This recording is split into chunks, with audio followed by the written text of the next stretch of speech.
Izin off cam ya, Mi. Sinyalnya agak ini, drop-drop. Ya, silakan Mbak Pur. Sepertinya Makasih, mungkin Mi. sudah bisa dibuka ya. Silakan dibuka saja supaya nggak terlalu malam. Baik, Ibu. Baik, Assalamualaikum warahmatullahi wabarakatuh. Waalaikumsalam warahmatullahi wabarakatuh. Selamat malam dan Waalaikumsalam warahmatullahi wabarakatuh.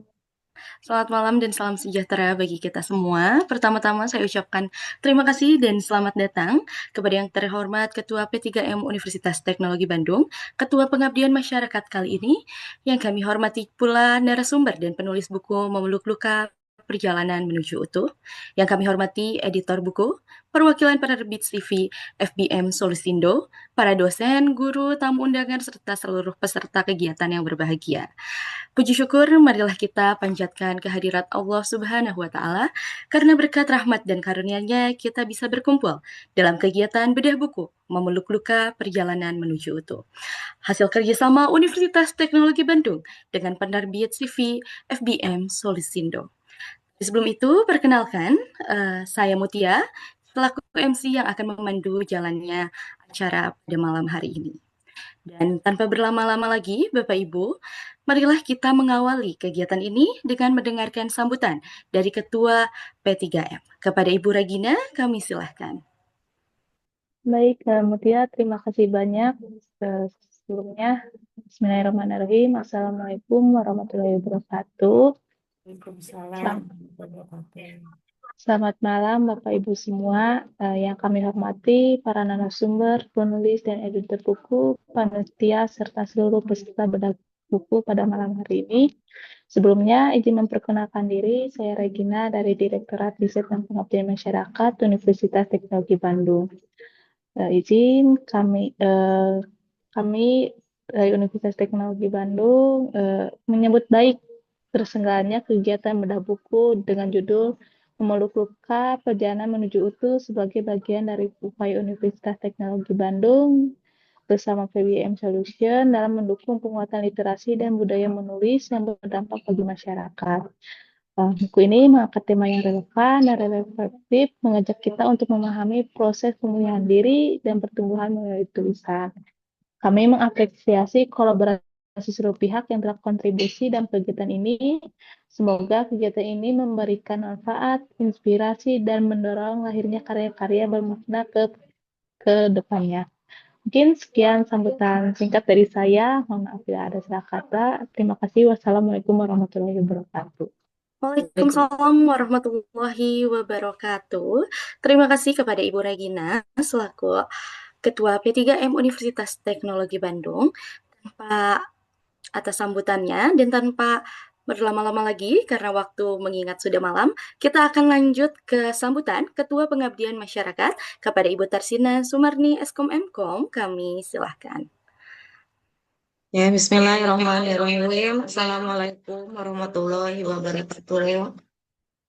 Salam Salam sejahtera untuk kita semua. Yang kami hormati para pimpinan, narasumber, penulis buku, panitia, serta seluruh peserta kegiatan bedah buku pada malam hari ini. Puji syukur kita panjatkan kehadirat Allah Subhanahu wa Ta'ala karena atas rahmat dan karunia-Nya kita dapat mengikuti kegiatan bedah buku Memeluk Luka Perjalanan Menuju Utuh hasil kerjasama UTB dan penerbit Siti FBM Solusindo dalam keadaan sehat dan penuh semangat.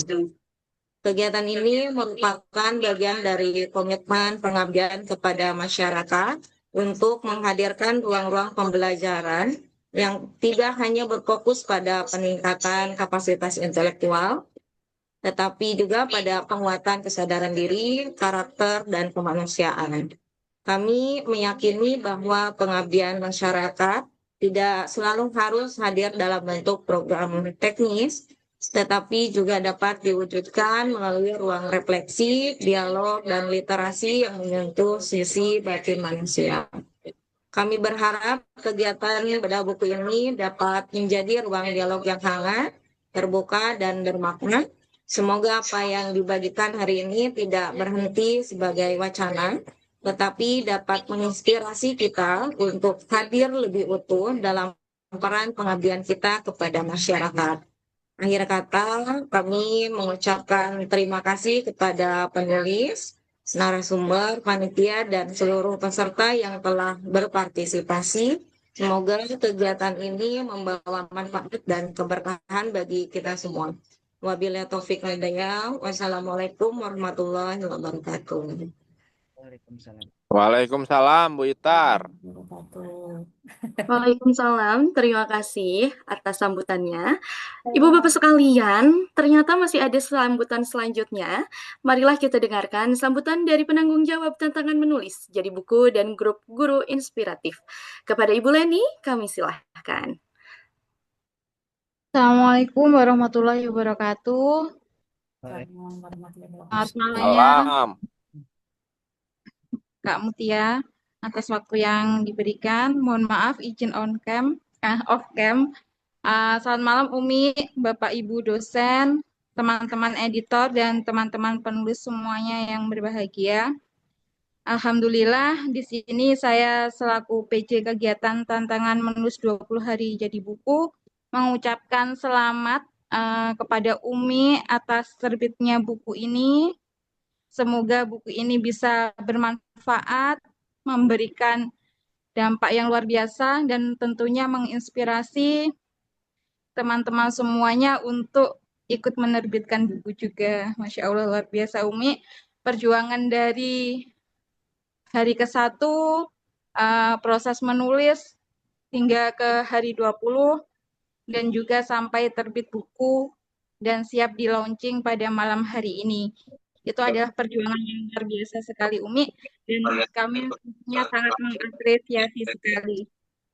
Dan selama saya menjadi PJ kegiatan, banyak salah, banyak kekurangan. Semoga nanti ke depannya tantangan menulis ini bisa menjadi lebih baik lagi. Dan insya Allah di bulan Februari ini kita juga akan mengadakan event lagi tentang temanya Ramadan. Jadi Bapak Ibu atau teman-teman penulis yang ingin bergabung di tantangan menulis, insya Allah masih ada kesempatan untuk mendaftar. Dan semoga juga bisa melahirkan karya-karya yang luar biasa seperti karya Umi Alia pada malam hari ini. Sekian yang dapat saya sampaikan, kurang lebihnya mohon maaf. Assalamualaikum warahmatullahi wabarakatuh. Waalaikumsalam warahmatullahi wabarakatuh. Terima kasih Bu Leni. Wah, ternyata perjuangannya juga ada banget dalam bedah buku kali ini. Dan saya juga secara pribadi senang menulis. Mungkin nanti bulan Ramadan bisa mengikuti untuk berkontribusi, Ibu izin. Nah, dan Bapak Ibu sekalian, pada malam ini tibalah kita acara inti, yaitu membedah buku dengan judul Memeluk Luka, Perjalanan Menuju Utuh, di mana judulnya aja sangat bikin penasaran dan juga bakal insightful sekali. Dan ini akan disampaikan langsung oleh narasumber sekaligus penulis kita yang luar biasa, yaitu Ibu Sri atau yang kerap kita sapa dengan Umi Alia. Kepadanya kami silahkan Ibu. Assalamualaikum, terima kasih MC dan Assalamualaikum warahmatullahi wabarakatuh. Yang terhormat Ibu Regina, Ibu Tarsina, dan Bapak Ibu dosen sekalian, serta teman-teman penulis dan editor. Sebelumnya saya mengucapkan terima kasih banyak karena malam ini Bapak Ibu dan teman-teman semua juga berkenan hadir untuk memberikan dukungan kepada kegiatan malam ini, yaitu bedah buku dengan judul Memeluk Luka Perjalanan Menuju Utuh. Wah, ini saya deg-degan ya Bapak Ibu ya. Biasanya saya ngomentarin buku orang, sekarang buku saya dikomentarin ya. Bapak Ibu, jadi ini covernya ya. Nah, ini judulnya bukunya ini judulnya tadi Memeluk Luka Perjalanan Menuju Utuh.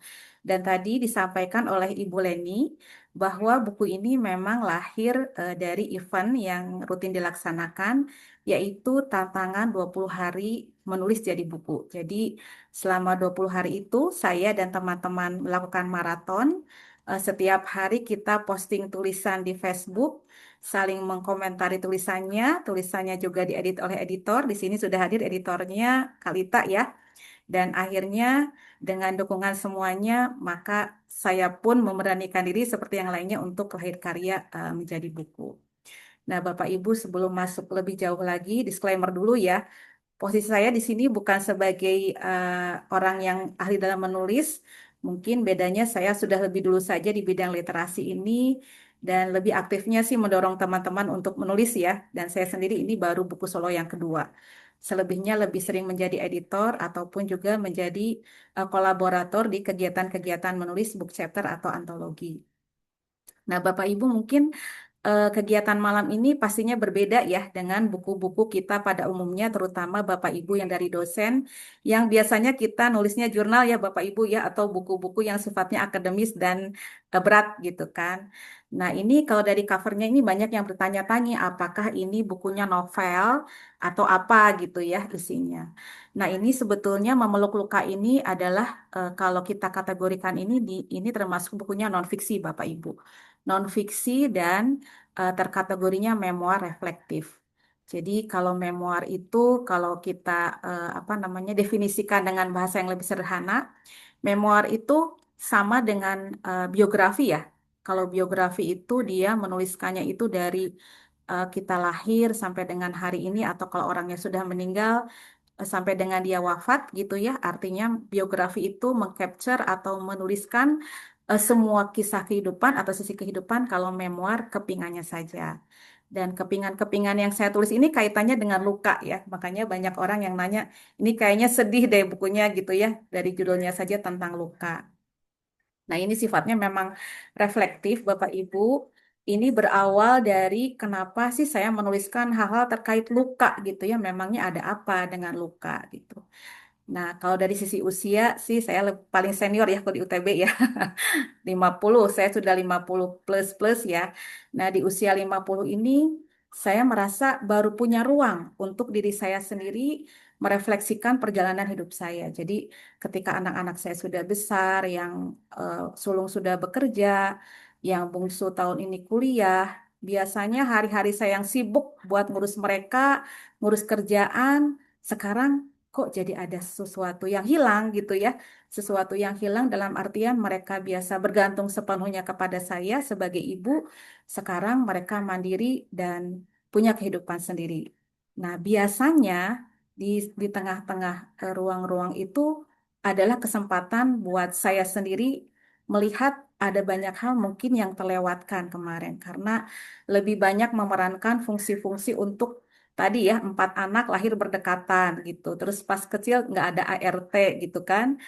Terus gitu ya melayani anak, melayani keluarga, tapi lupa kepada diri sendiri gitu. Nah ini kesempatan saya untuk merefleksikan banyak hal, termasuk luka-luka.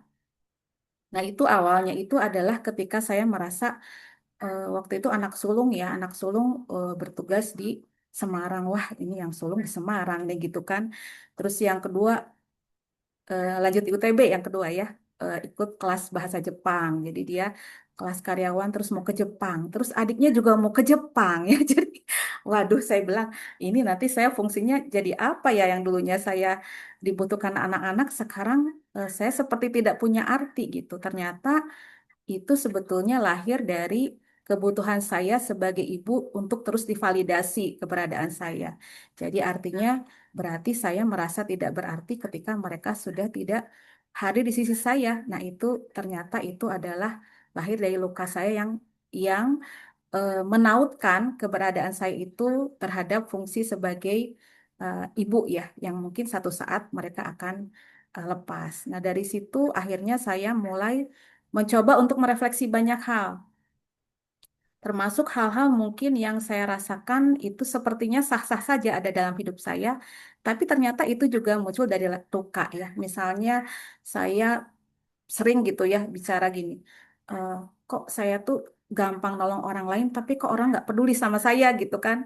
Kok saya nolongi si A, si B, si C gitu ya, tapi dia nggak peduli sama saya atau mereka nggak peduli sama urusan saya. Ternyata itu juga lari dari luka. Jadi ketika saya membantu, sebetulnya membantu itu muncul dari kebutuhan saya ketika saya pernah ada di masa sulit, nggak ada orang yang bantu, jadi saya takut mereka juga merasakan hal yang sama. Nah, itu juga sebetulnya dari luka. Jadi dari situlah mulai saya merefleksikan banyak hal untuk lebih sadar, ketika bertindak lebih sadar Dan juga saya berupaya memutus pola-pola yang mungkin salah dari diri saya kepada anak-anak saya, gitu ya Bapak Ibu. Jadi itu mungkin bukunya pasti mungkin agak berbeda ya. Biasanya kan buku ilmiah gitu ya, atau dosen itu jurnal. Nah, sekarang lebih ke refleksi. Nah, bisa jadi ini juga buku cocok untuk beberapa orang, tapi juga bisa jadi nggak cocok juga untuk orang-orang tertentu. Ini memang ruang bebas, tapi izinkan saya untuk menyampaikan isi bukunya dan mungkin nanti kita lanjut dengan tanya jawab dan review dari editor ya Bapak Ibu ya. Izin ini supaya lebih rapi, saya mau sampaikan dalam bentuk slide ya Bapak Ibu ya. Ini maaf saya sambil ikut kegiatan yang lain kalau ada sedikit bocor. Silakan.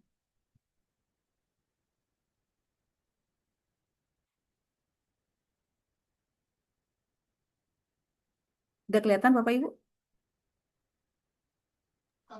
Sudah, Bu. Oh, baik ya. Nah, ini ya Bapak Ibu ya. Jadi, memeluk luka perjalanan menuju utuh. Nah, ini tadi saya sampaikan di sini bukunya memang kalau Bapak Ibu biasa buku ajar, buku-buku chapter gitu ya, jurnal, itu kan sifatnya non-fiksi akademik ya. Kalau ini memoir, tadi memoir itu adalah kepingan perjalanan hidup yang sifatnya merefleksikan atau perenungan ya kepada saya. Dan kenapa saya akhirnya memberanikan diri untuk menjadikan ini dibukukan, karena ketika di tantangan 20 hari nulis jadi buku itu kan kita ada kewajiban tuh untuk posting di Facebook. Nah, di situ banyak teman-teman yang menyatakan, oh relate gitu ya. Oh, yang disampaikan oleh saya itu sama dengan yang dialami. Jadi saya berharap akan lebih banyak lagi menemani teman-teman yang mungkin nggak sadar itu ternyata sebuah luka dan kita bisa peluk itu dan kita bisa apa namanya bertumbuh lebih baik gitu ya dari pengalaman-pengalaman pengalaman hidup yang saya bagikan ya. Karena gini, yang saya rasakan seringkali saya itu hidup dengan target-target gitu ya, membesarkan anak, terus udah gitu, anak punya capaian apa, saya sendiri punya capaian apa dalam hidup, tapi saya jarang untuk menengok kepada diri saya sendiri, menengok kepada kebutuhan-kebutuhan saya, menengok kepada eh, apa sih yang saya inginkan dan harapkan dalam kehidupan. Karena mungkin waktu itu lebih banyak melihat keluar ya, atau lebih banyak melayani kebutuhan anak-anak sehingga lupa untuk mencoba mendengarkan diri sendiri ya. Jadi saya sekarang lebih banyak ruang jeda untuk bisa merefleksikan apa-apa yang sudah saya alami di sepanjang kehidupan saya. Nah, ini terkadang sih mungkin buat sebagian orang mungkin juga nggak mudah ya, termasuk saya sendiri ya, menuliskan ini tidak mudah gitu. Nah, saya berusaha untuk eh, di posisi ini ya, bukan sebagai dosen, tapi sebagai manusia gitu ya, manusia yang saya punya sisi kelebihan juga, punya sisi kekurangan juga, dan mencoba untuk memahami tadi luka-luka tadi untuk lebih bijaksana, lebih bijaksana bersikap kepada diri saya sendiri, bersikap kepada anggota keluarga, bersikap kepada rekan kerja, bersikap kepada mahasiswa, karena sudah lebih paham gitu ya. Jadi di sini juga diharapkan lebih utuh. Lebih utuh itu artinya saya sudah melihat diri saya itu lengkap dengan kelebihan dan kekurangannya dan lebih paham untuk menghandle kekurangan-kekurangan saya itu. Nah, di sini tadi saya sampaikan Bapak Ibu, buku ini berawal dari kegiatan tantangan menulis selama 20 hari ya. Dan teman-teman macam-macam menuliskan bukunya, ada tentang novel, ada tentang memoir seperti saya ya, atau tentang misalnya tips-tips. Nah, kebetulan saya ini fokusnya kepada memoir karena memang saya merasa butuh untuk menuliskan ini, berharap juga satu saat ketika anak-anak saya dewasa juga bisa banyak belajar dari buku yang saya tuliskan. Nah, tadi di sini kegiatan yang saya lakukan sebelum menjadi buku ini adalah melakukan postingan harian ya Bapak Ibu. Kemudian sebelum posting ini si naskahnya itu wajib dikirim ke grup. Jadi dikurasi dulu. Jadi sebelum diposting di media sosial, si naskah-naskah kami ini, potongan-potongannya ini selama 20 hari dikurasi dulu oleh editor ya. Kemudian tadi dikumpulkan di hari ke-20, dikompilasi, diedit lagi, disempurnakan lagi dengan masukan editor, dan kemudian dibukukan menjadi buku. Nah, di sini Bapak Ibu secara keseluruhan ya, yang saya tuliskan itu diantaranya adalah salah satunya luka masa kecil. Di sini saya berbicara tentang pola pengasuhan dan dampaknya. Di sini saya tidak menuliskan kesalahan-kesalahan orang tua, misalnya ya karena orang tua juga sama-sama belajar sama dengan saya seperti hari ini, tapi setidaknya saya berusaha untuk memahami pola-pola yang saya alami dengan harapan tidak terulang kepada anak dan cucu saya. Misalnya saya itu kalau anak saya nangis tuh ya, nggak pernah saya peluk gitu ya, nggak pernah saya bujuk gitu kan. Itu anak saya yang bungsu tuh. Ketika sudah besar dia bilang gini, Umi mah kalau aku nangis teh nggak dipeluk gitu kan, nggak dibujuk kayak apa kayak gitu, malah didiamin. Saya pikir-pikir, oh ya dulu waktu saya kecil juga gitu ya, mungkin tanpa sadar saya menurunkan itu ke anak saya. Jadi sekarang kalau dulu anak saya kalau nangis saya pasti bilang gini, stop, nggak usah nangis gitu kan, nggak usah cengeng gitu kan. Tapi kalau sekarang saya mencoba memahami itu adalah bentukan dia ketika dia tidak bisa bicara sesuatu. Jadi karena tadi saya memahami bahwa itu mungkin ada sesuatu yang salah gitu di pengasuhan, bukan berarti itu juga orang tua juga terbatas sama kan dengan saya hari ini. Tapi saya belajar dari masukan anak saya untuk berusaha memberikan ruang ketika dia mengekspresikan tangisnya. Jadi sekarang semenjak itu saya lebih meluk dia gitu kan, oh kamu sedih ya, terus kenapa sedih, apa yang dirasakan, karena sebelumnya saya nggak pernah gitu. Saya paling paling stop, gak usah nangis gitu ya. Nah itu kan membuat anak juga jadi sungkan ya mengekspresikan apa yang dia rasakan. Ya akibatnya mungkin tadi ke depan ketika dewasa ya dia tidak bisa memberikan ruang juga buat emosi-emosinya, itu yang bisa mengakibatkan emosinya malah bisa meledak di satu saat gitu ya. Nah, kemudian tadi masalah validasi diri. Nah, kita ini memang seringkali hidup dengan validasi. Ya, validasi itu berupa penerimaan, pengakuan dari orang-orang sekitar yang itu membuat sebetulnya kita tidak memiliki kemandirian dalam membuat keputusan atau bersikap karena lebih lebih banyak ingin diterima gitu ya. Jadi kalau kita dasarnya ingin diterima, tapi kita mengabaikan kebutuhan kita, itu yang salah gitu. Misalnya saya validasi ini dalam bentuk people pressure ya. Jadi karena saya anak pertama, kemudian juga banyak mengalah, itu tanpa sadar, itu terbawa sampai dewasa. Itu membuat saya kesulitan untuk berkata tidak gitu ya. Karena saya merasa kalau berkata tidak itu saya berarti jahat gitu ya. Karena ya itu harus ngalah untuk adik gitu ya. Harus jadi anak yang baik gitu kan. Kalau jadi anak yang baik kan berarti jarang bikin masalah gitu. Padahal sebetulnya bisa jadi ada kebutuhan-kebutuhan untuk mengekspresikan itu. Nah, karena dari situ, karena ingin diterima dalam bentuk selalu mengiyakan apapun itu di sekitar kita gitu ya, dalam konteks hal-hal yang baik tentu saja, padahal itu ada kebutuhan dan itu juga ternyata salah gitu ya. Nah, itu akhirnya tadi saya putus pola itu ke anak saya.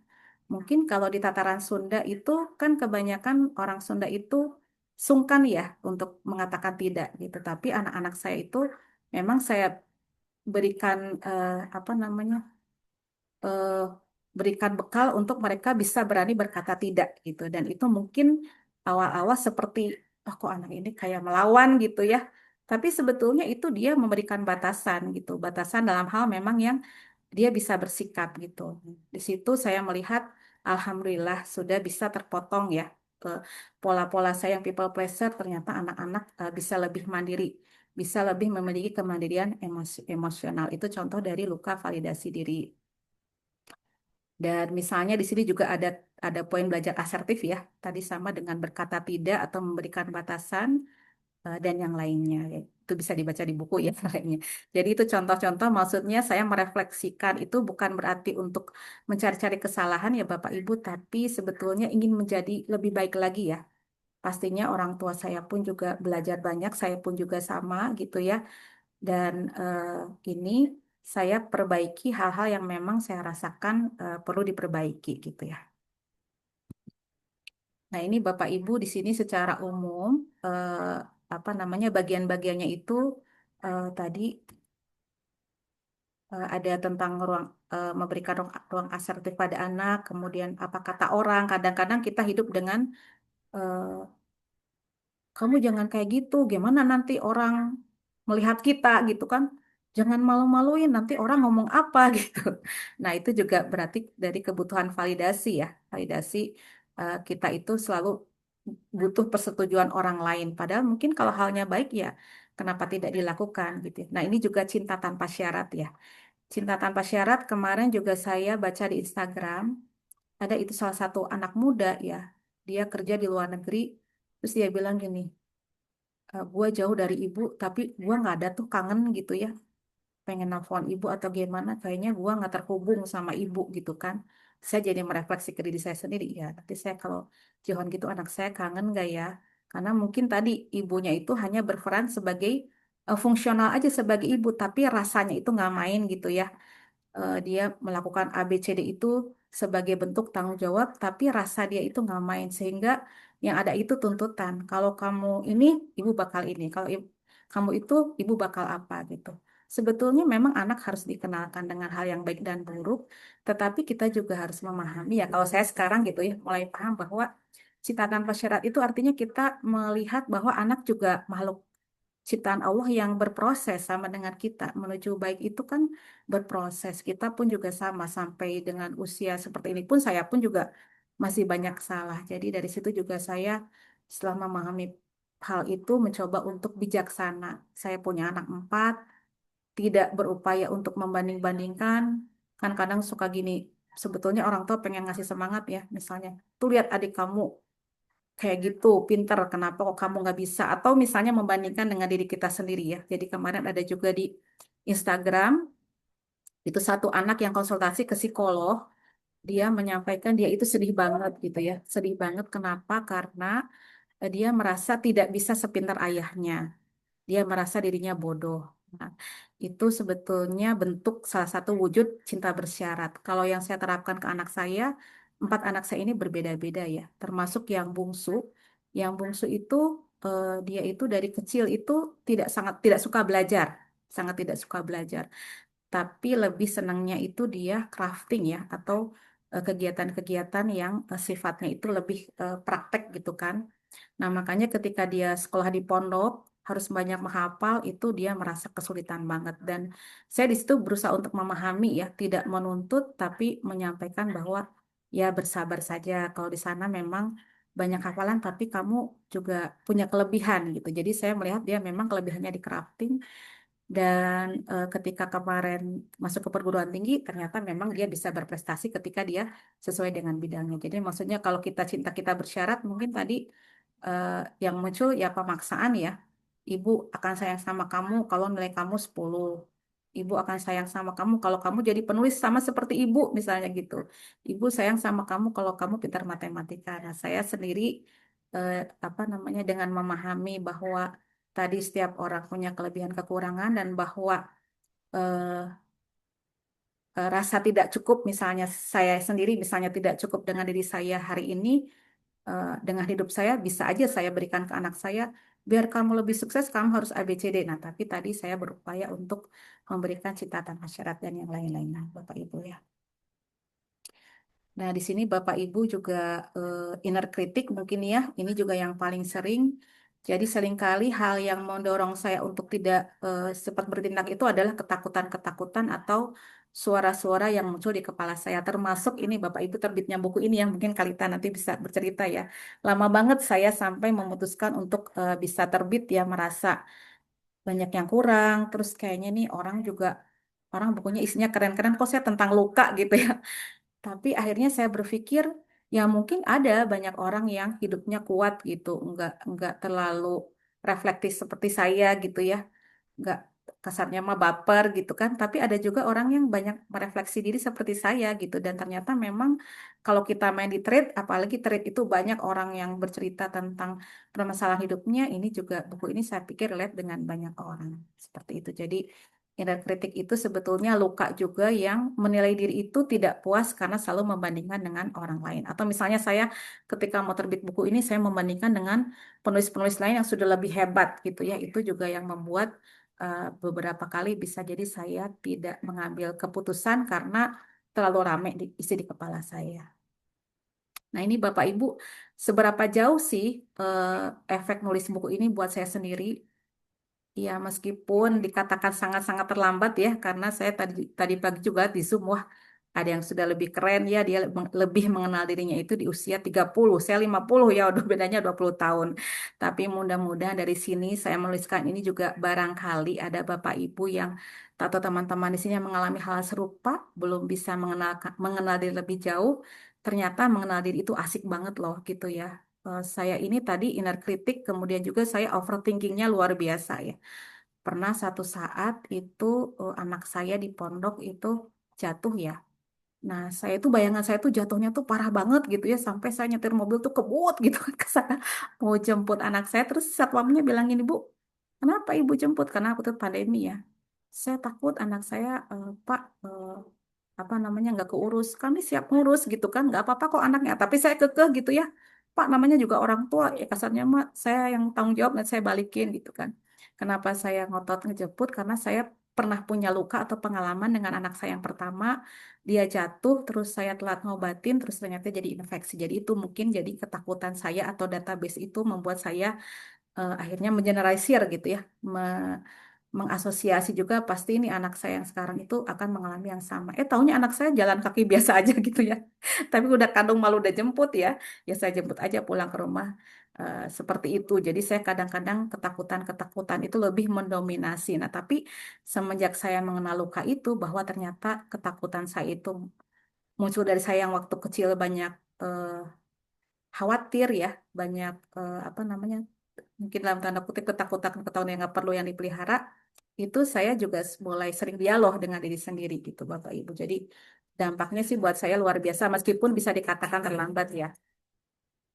Misalnya ketika mau nyokolahin anak yang bungsu kan, anak yang bungsu ini kan tadi dari SD sampai SMP itu kan memang dia agak susah kan mengikuti kegiatan akademik gitu kan. Kemudian ketika dia mau masuk perguruan tinggi kan, saya mikir dia bisa nggak ya kuliah gitu kan. Terus nanti kalau mogok gimana? Terus mana mahal lagi gitu kan prodi yang dia pilih. Tapi anak saya yang sulung bilang gini, "Eh, si Ade udah gede gitu nih. Terus dia pasti bertanggung jawab. Lihat aja dia nggak akan nangis. Biasanya kan dia nangis gitu ya kalau nggak bisa pelajaran. Saya kebayang saya nanti pas kuliah dia pasti banyak nangis gitu, saya nggak bisa bantu kalau jurusannya memang nggak saya kuasai, tapi ternyata saya bisa berdialog dengan diri saya gitu. Ketika saya muncul ketakutan-ketakutan seperti itu, Bapak Ibu, saya dialog juga dengan diri saya. Saya bilang, oh kamu yang waktu apa yang khawatir gitu ya, sebetulnya kekhawatiran kamu itu lahir sebagai bentuk apa namanya, sebagai bentuk perlindungan tadi. Takut anak gagal kuliah, takut anak nggak bisa ikut, tapi coba sekarang kita apa pelangkah lebih berani lagi gitu. Berikan anak kesempatan, berikan anak kepercayaan. Dan luar biasa Bapak Ibu di luar dugaan ya, IPK-nya Masya Allah, IP-nya semester 1 itu di 3,6. Kan itu kejutan banget untuk anak saya yang secara akademik itu kurang banget dari SD sampai SMP ya. SMA udah mulai bisa ngikutin. Nah, itu kan sebetulnya lari dari keberanian juga ya, keberanian saya untuk tadi melawan rasa takut saya dan memberikan kepercayaan ke anak saya. Mungkin ini buat orang-orang sepele ya, tapi buat saya yang biasa overthinking ini juga apa namanya, kemajuan dari saya tadi udah bisa menerima luka itu dan bisa berdamai gitu. Misalnya nih kemarin harus ke Jakarta, terus anak saya harus pergi ke pondok. Daerah pondoknya itu kan sering banjir gitu ya. Saya yang overthinking udah mulai gini, ke Jakarta enggak. Nanti kalau ke Jakarta anak gimana? Terus kamu di Jakarta, Jakarta banjir gitu-gitu segala macam. Terus saya ngomong ke sendiri, ini kamu lagi khawatir ya gitu kan. Eh, tapi kalau khawatir itu dipelihara, kita nggak akan bertumbuh gitu. Bismillah gitu kan, doa ke Allah, minta dilindungi, minta hari itu cerah, udaranya bagus gitu kan. Semua selamat. Ya, alhamdulillah anak selamat ya, udaranya cerah. Saya pun di Jakarta bisa berkegiatan dengan bagus, bahkan juga saya bisa ini apa menghadiahkan buku ini juga kepada narasumber-narasumber dan bahkan di luar dugaan diundang ke panggung gitu ya, menyerahkan buku ke narasumber dari kementerian, itu kan sesuatu yang nggak akan saya bisa peroleh kalau saya terus melihara rasa takut. Nah, ini Bapak Ibu mungkin saya yakin ini mungkin aneh ya buat sebagian orang, tapi ada orang seperti itu ya, saya contohnya gitu yang hidupnya itu penuh dengan hal-hal yang sebetulnya nggak perlu saya khawatiri gitu ya.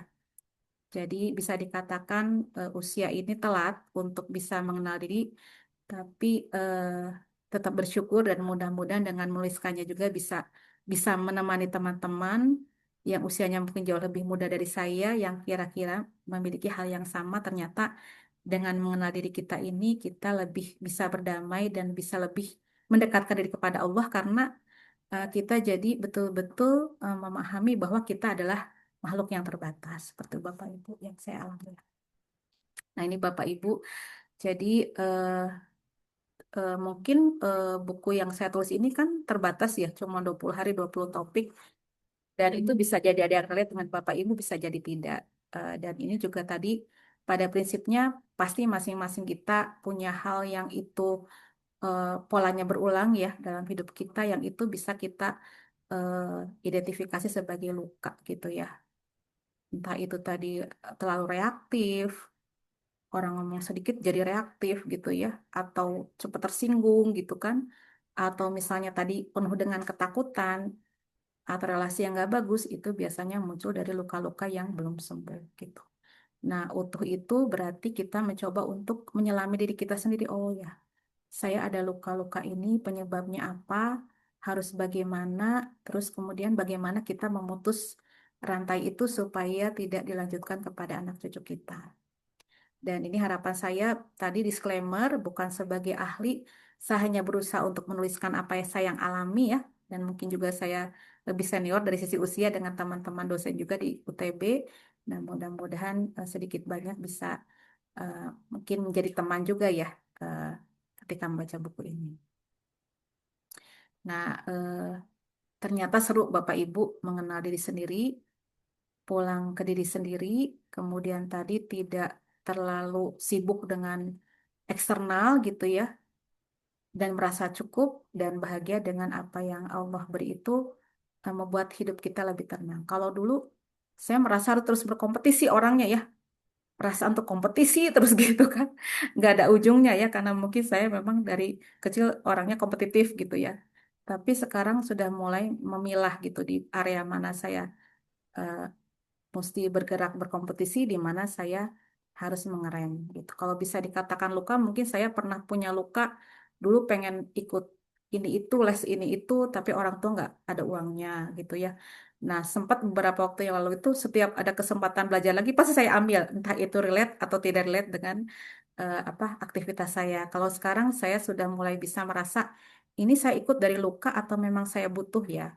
Ini kira-kira saya kalau ikut manfaatnya apa ya? Kalau dulu hajar aja ikut semua gitu ya, karena sepertinya tuh itu ada luka di situ gitu ya. Dulu pernah pengen ikut les macam-macam, tapi kondisi nggak memungkinkan. Sekarang memungkinkan, kayaknya semuanya diambil, padahal mungkin bisa jadi nggak relate. Jadi sekarang dengan memahami luka itu justru lebih asik karena kita lebih bisa memegang kendali utuh ya secara sadar bersikapnya, dan juga tadi kita juga bisa lebih menyayangi orang-orang di sekitar kita karena apa? Karena kita sudah penuh ya, sudah kebutuhan kita terpenuhi sehingga eh, ke anak, ke anggota keluarga lainnya pun kita lebih bisa bersikap dengan baik gitu ya. Kalau dulu kan sering uring-uringan gitu, cepat marah ya waktu mereka masih kecil-kecil. Kalau sekarang udah mereka besar, saya pun juga seiring waktu juga usia bertambah sudah lebih bisa berdamai dengan semuanya. Ya, alhamdulillah ya anak 4 bareng tidak terjadi eh, apa namanya, kalau adik kakak kan pasti kan sibling ya pasti bersaing ya. Nah, karena saya berusaha menerima mereka utuh dengan kekurangan kelebihannya, alhamdulillah 4 anak itu tidak ada persaingan kakak adik yang muncul ya. Kalau dalam hati sih pasti mereka merasa bersaing, tapi maksudnya bersaingnya positif ya, tidak menjadi pertengkaran yang hebat. Alhamdulillah, mudah-mudahan akur semuanya berawal dari saya yang menerima diri saya juga bisa menerima anggota keluarga dengan tadi memahami luka-luka. Itu mungkin urgensinya yang saya rasakan ya, dampaknya kepada kehidupan saya lebih tahu bagaimana bersikap, lebih sadar ketika memilih bukan karena tadi kompetensi apa berkompetisi, bukan juga karena takut apa namanya ketinggalan orang lain atau FOMO gitu ya, tapi memang sudah berdasarkan hal yang memang saya perlukan, saya butuhkan, artinya sudah memilih dengan sadar. Kalau orang-orang sekarang sih bilangnya meaningful ya, termasuk mungkin ke makanan gitu ya, ke makanan seiring usia dan juga berteman dengan orang-orang yang sudah lebih sadar ya dalam memilih hal apapun dalam kehidupan. Nah, itu Bapak Ibu. Jadi ya sedikit yang saya paparkan malam ini memang bukan buku ilmiah ya, lebih ke arah refleksi, tapi mudah-mudahan saya berharap apa yang saya tuliskan selain menjadi bahan saya juga untuk banyak merenung ya, juga menjadi inspirasi mungkin buat teman-teman yang memang sedang berdamai dengan luka-lukanya. Itu mungkin dari saya Bapak Ibu. Terima kasih kembali kepada MC. Assalamualaikum warahmatullahi wabarakatuh. Baik, terima kasih banyak. Waalaikumsalam warahmatullahi wabarakatuh. Terima kasih banyak, Bu Sri. Ternyata benar dugaan saya di awal bahwa buku ini sangat-sangat amat luar biasa dari judul dan juga isinya. Dan juga mungkin Bapak Ibu juga banyak yang relate mungkin ya. Banyak juga bisa dirasakan oleh semua orang dari kisah-kisahnya yang akhirnya dijadikan buku. Mungkin untuk dari saya sebagai anak muda, saya akhirnya lewat buku ini dan penjelasan Ibu bisa melihat, oh ternyata poin khususnya dalam pola asuh anak atau sebagainya, oh ternyata saya bisa melihat point of view bahwa oh orang tua tuh ternyata pandangan terhadap kita seperti ini, ketakutan mereka overthinking untuk dari saya sebagai anak gitu. Dan untuk Bapak Ibu sekalian di sini mungkin ada yang relate juga, oh iya saya juga ketakutannya di sini seperti itu. Luar biasa sekali Ibu, siapa tahu nanti aku juga bisa baca dan kontribusi mungkin ketika ada program berikutnya. Nah, selanjutnya Bapak Ibu sekalian, eh, selanjutnya kita akan langsung melihat bagaimana point of view dari sisi editor sebagai yang mengedit bukunya dan juga pastinya membaca. Kira-kira kita akan tanyain nih apa sih reviewnya gitu. Oleh itu sudah ada Ibu Rita di sini. Silahkan Ibu. Baik, terima kasih Mbak Mutia. Apakah suara saya cukup terdengar Mbak Mutia? Dengar Ibu jelas sekali. Oke, terima kasih. Luar biasa saya ucapkan selamat untuk Ibu Sri Kuswayati yang biasa sehari-hari saya manggilnya Umi, gitu ya. Umi Alea, padahal Alea adalah nama si bungsu ya. Terima kasih juga dan saya agak apa namanya kaget waktu di info nanti kasih review ya, review apa? Saya ngomong apa ya Mi gitu, saya nanya begitu. Nah, dan tidak janjian, tidak ada koordinasi sama sekali, tapi saya sudah menyiapkan apa namanya kisi-kisi gitu ya yang akan saya sampaikan dan ternyata tadi relate. Salah satu hal yang relate adalah eh, apa mengapa luka itu harus dipeluk gitu. Padahal luka itu kan sesuatu yang nggak enak, yang perih, sakit, mungkin kotor, mungkin bau gitu ya, berdarah gitu. Nah, ternyata luka ini sebenarnya kalau kita bicara dari medis ya, karena saya background pendidikannya dari medis, sebenarnya luka ini kalau nggak dipeluk gitu ya, atau dibiarin aja gitu ya, itu akan tumbuh menjadi sebuah nanah yang merusak seluruh sistem tubuh kita sebenarnya begitu. Jadi akhir tahun kemarin, akhir Desember kemarin, suami saya itu terkena abses. Abses itu benjolan gitu dan di tempat yang agak nggak asik gitu tempatnya. Nah, ternyata setelah kami periksa konsul ke dokter berkali-kali, nah luka itu lukanya di luar, tapi ternyata abses atau benjolan yang ada itu adalah kumpulan nanah yang di dalam tubuh gitu. Jadi tidak muncul dari luar, tapi dia di dalam dan dia merusak. Pada stadium berikutnya, si nanah ini akan mencari jaringan dan merusak jaringan yang sehat. Itu namanya abses perianal karena letaknya agak di bawah dan saluran yang dia bikin itu namanya fistula. Maka dengan memberanikan diri akhirnya suami saya memutuskan ya udah ini mau nggak mau, suka nggak suka, bisa nggak bisa, the only one caranya adalah dibuka, dioperasi. Apa namanya? Pada kasus yang stadium yang lanjut ya, syukur alhamdulillahnya nggak sampai lanjut, cuman ada kumpulan nanah aja. Tapi kalau dia sudah sampai membuat saluran itu luar biasa. Itu bakalan prosesnya bakalan luar biasa karena kenapa? Luka itu nggak akan dijahit, jadi hanya dibuka begitu aja. Itu yang saya jadi proses tadi Umi menyebutkan cerita tentang si bungsu luka dan percaya teman-teman Bapak Ibu dosen sekalian, tidak ada cerita itu tadi, dua cerita tadi tentang si bungsu dan apa tadi yang jemput ke pondok sama satunya yang anak yang lagi hujan tadi nggak ada di buku tuh ceritanya. Jadi apa namanya saya wow gitu ya, ternyata luka itu kalau di tubuh fisik kita aja bisa seperti itu, apalagi kalau itu bentuknya sebagai luka di dalam jiwa gitu.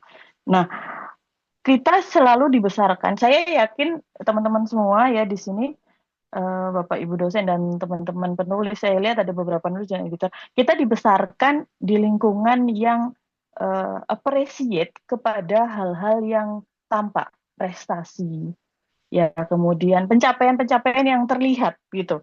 Misalnya sudah menikah, sudah punya anak apa belum, mobilnya sekarang apa, udah punya apartemen di mana, udah punya pulau di mana itu, atau udah punya kebun sawit di mana, seperti itu. Kita dibesarkan dengan hal-hal yang material ukurannya tanpa kita sadari, dan sehingga melupakan bahwa kesuksesan atau pertumbuhan itu merupakan hal yang penting.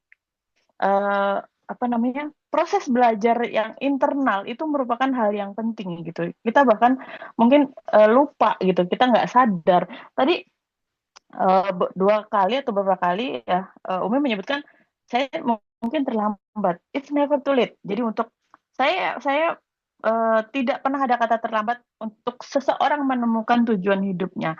Karena kenapa? Kalau tempat yang paling apa namanya, paling berharga gitu ya, tempat yang paling valuable gitu, kalau menurut teman-teman ada di mana? Boleh dijawab di kolom chat. Kalau tempat yang paling berharga, paling kaya gitu ya, paling banyak itunya, itu kira-kira di mana? Apakah di bank? Apakah di gudang emas? Tempat yang paling banyak sumber gitu. Sumber apa ya? Sumber kekayaan. Apakah tambang emas, Freeport, atau menurut teman-teman di mana? Tempat yang paling kaya di rumah. Oke. Di hati. Oke. Ada lagi? Di rumah, di hati. Ada lagi? Di dalam hati. Oke. Saya kasih tahu bahwa tempat yang paling kaya di dunia ini adalah makam. Kenapa? Karena di dalamnya mungkin banyak terkubur cita-cita, kekuatan, semangat, motivasi yang tidak pernah muncul ke permukaan selama ini. Jadi banyak orang yang bahkan sampai nanti berpulang itu tidak menemukan dirinya, tidak menemukan jati dirinya, tidak menemukan untuk apa dia hidup di dalam dunia ini, untuk apa dia dilahirkan. Itu kenapa kok aku harus jadi ibu? Kenapa kok aku harus jadi anak kedua? Kenapa ya Tuhan kok aku ditinggalkan suami di umur segini? Nggak pernah terjawab itu semua, dan itu bikin luka yang akhirnya ikut dikubur gitu. Nah, mendampingi Bu Sri ini dalam proses menulis itu membuat saya sering tarik nafas panjang. Gitu. Pasti dia punya data update-an. Iya, jadi sering tarik nafas panjang. Setiap baca cerita yang hari ini bikin saya gitu, besok paginya ini cerita apa lagi ini ya? Ini apa lagi? Karena satu yang tadi seperti yang disampaikan, satu hari adalah satu bab. Meskipun waktu itu tidak sepanjang yang ada di buku ya babnya. Cuman sempat saya bikin tarik nafas. Terus kemudian ini benar kah gitu? Ini benar kah gitu? Saya mengenal Umi itu tahun sekitar 2016 ya mungkin ya. Berarti mungkin kita satu dekade ya tahun ini.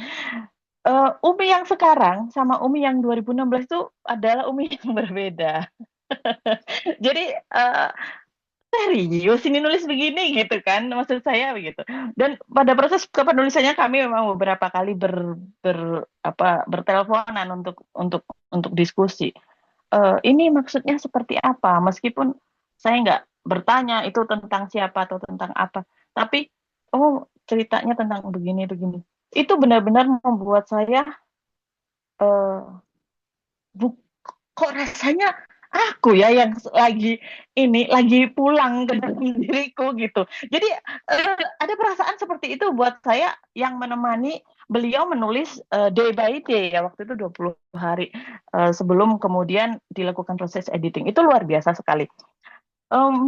Benar-benar prosesnya terus 3 kali. Saya terakhir terakhir final editing berarti saya sudah membaca 3 kali dan saya cuma bilang sama Umi via WhatsApp. Ini aku udah baca 3 kali ceritanya, tapi kenapa aku masih tarik nafas panjang ya? Bukan saya baper masuk ke tapi Kak, gitu. Seperti yang ini orang nekat, apa berani, apa udah nggak punya urat malu sih gitu. Saya sampai ada proses identifikasi di dalam benak saya itu seperti itu. Karena gini, nggak bisa kita nggak nulis. Itu kan luka itu adalah sesuatu yang di dalam jeroan kita ya. Jeroan sakit hati, marah, iri, dengki, yang kesel gitu. Mungkin sama orang tua, mungkin sama ibu, mungkin sama sepupu, tetangga, apapun itu, siapapun itu. Nah, itu dibutuhkan sebuah keberanian yang luar biasa untuk itu dibuka dan dibaca orang. Ini orang nekat apa berani? Saya pikir begitu. Ini nggak apa-apa dah gitu. Ini nggak apa-apa. Maksudku, is it okay diterbitkan buku ini gitu. Saya menanyakan seperti itu. Nggak apa-apa dah, nggak apa-apa. Are you sure gitu? Saya menanyakan seperti oke gitu. Iya, saya yakin. Oh, oke. Ya sudah gitu. Nggak apa-apa gitu. Oke. Nah, jadi kita tinggal perhalus aja. Tapi itu luar biasa. Butuh keberanian untuk kita berani untuk misalnya kayak kasus suami saya itu sebelum memutuskan untuk berani ke periksa itu kan udah kasih salep obat segala macam, minum antibiotik sudah habis 5 hari gitu kan. Terus sampai akhirnya oke dok, saya pasrah deh gitu, yang penting sembuh gitu. Ternyata itu yang terjadi gitu. Itu yang terjadi juga sama Umi pada saat memberanikan diri untuk ya udah deh gitu ya. Tapi dokternya kali ini adalah semesta gitu. Dokternya kali ini adalah semesta ya. Dan itu luar biasa sekali gitu. Menurut saya luar biasa sekali. Dan keberaniannya Umi yang memutus pola dari orang tua ke kita, kemudian kita ke anak, itu adalah pola reparenting yang luar biasa banget, karena tidak semua atau tidak banyak orang bisa melakukan hal itu, karena biasanya kita akan mendidik anak kita dengan cara kita dididik kan seperti itu. Ayah saya almarhum sering ngomong, aku tuh dulu kayak gitu, bapakku tuh dulu kayak gitu, maka kamu juga harus kayak gitu, gitu. Jadi itu butuh sebuah keberanian besar karena itu akan berbeda, pola asuh yang diterapkan akan berbeda dengan lingkungan di keluarga ya tentu saja, dan nggak mungkin dong kita menjelaskan satu persatu. Tapi luar biasa. Menurut saya buku ini nggak cuma buku untuk kita melihat diri kita sendiri, tapi juga sebuah buku yang reparenting gitu. Bagaimana dulu kita mengenali si jago, ada judulnya si jago nangis, itu saya cuma heran. Apa iya sih dia ini kayaknya enggak deh. Kayaknya si Umi nggak cengeng deh gitu. Tapi karena gini, 10 tahun yang lalu saya mengenal seorang Ibu Sri Kuswayati atau biasa nama panggungnya Umi Alia. Ini adalah seorang yang iya gitu. Ini ya Mi, iya. Ini ya Mi, iya. Oh nggak bisa Mi, oh iya, yes gitu. Pokoknya yes ma'am, yes gitu. Ternyata kan emang benar tadi yang disampaikan bahwa beliau adalah seorang yang people pleaser. Tapi sekarang, Mi bisa nggak telepon? Sorry nggak bisa, aku lagi berenang. Oke. Mi mau berdiskusi tentang buku ini? Aduh nggak bisa, aku lagi di jalan. Oke.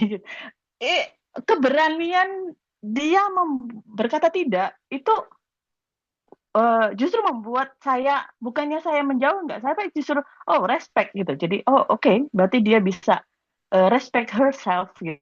Jadi orang akan respect ke beliau juga kan, otomatis dengan menyampaikan seperti itu. Walaupun asertif gitu. Awal-awal saya sempat kok jadi beda ya nih orang gitu. Jadi kayak seperti itu. Tapi setelah bersamai beliau menulis ini rasanya, oh, that's good gitu. Itu bagus gitu. Itu hal yang bagus karena Bapak menyampaikan asertif sementara pada saat kita mungkin masih banyak yang merasa sungkan untuk berkata tidak seperti itu. Jadi luar biasa proses membersamai beliau menulis buku ini merupakan proses yang luar biasa juga menurut saya. Jadi saya merasa tadi seperti yang disampaikan oleh Mbak Mutia relate gitu. Kok gini ya, dulu aku gitu ya gitu. Karena si jago nangis nih saya banget dulunya. Saya juga cengeng banget tuh orangnya. Ternyata saya cengeng, kemudian saya dilabelin gitu-gitulah. Hal-hal seperti itu. Jadi ada cerita-cerita yang mirip gitu. Itu yang luar biasa ya. Jadi keberanian Umi di sini atau kenekatan Umi di sini itu adalah keberanian dia mendengarkan suara pribadi yang di tengah suara-suara riuh-riuh dunia ini yang luar biasa gitu. Kita terbangun sudah ada medsos, kemudian malah sekarang saya ditemenin tokek. Terus kemudian belum lagi berita-berita yang mendebarkan dada, program ini itu yang bikin mengelus dada dan seterusnya. Jadi keberanian ini luar biasa karena kita harus punya waktu untuk mendengarkan diri kita sendiri. Ada inner voice yang harus kita dengarkan, yang mungkin itu adalah path gitu, path itu, jalur yang membawa kita pulang lagi untuk mengenal diri kita sendiri. Itu sih yang bisa bisa saya lihat dari proses menulis ini. Jadi kemudian dengan mengenali luka, penyebabnya apa, dari mana itu muncul, kemudian ada gejalanya seperti apa. Tadi kan Umi tiba-tiba bisa merasa kosong dirinya, bisa overthinking atau cemas, kemudian amarah gitu. Nah, sementara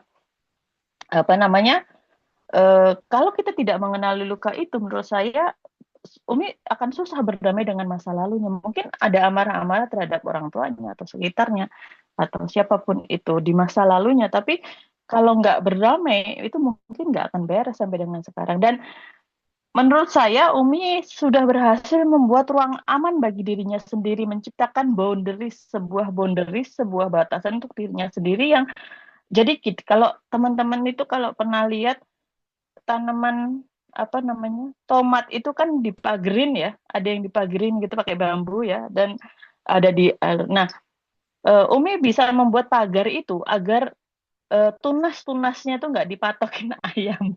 Biasanya gitu kan kalau kita ada punya kebun kecil di rumah tuh kita kasih pagar-pagar gitu biar ayam nggak masuk.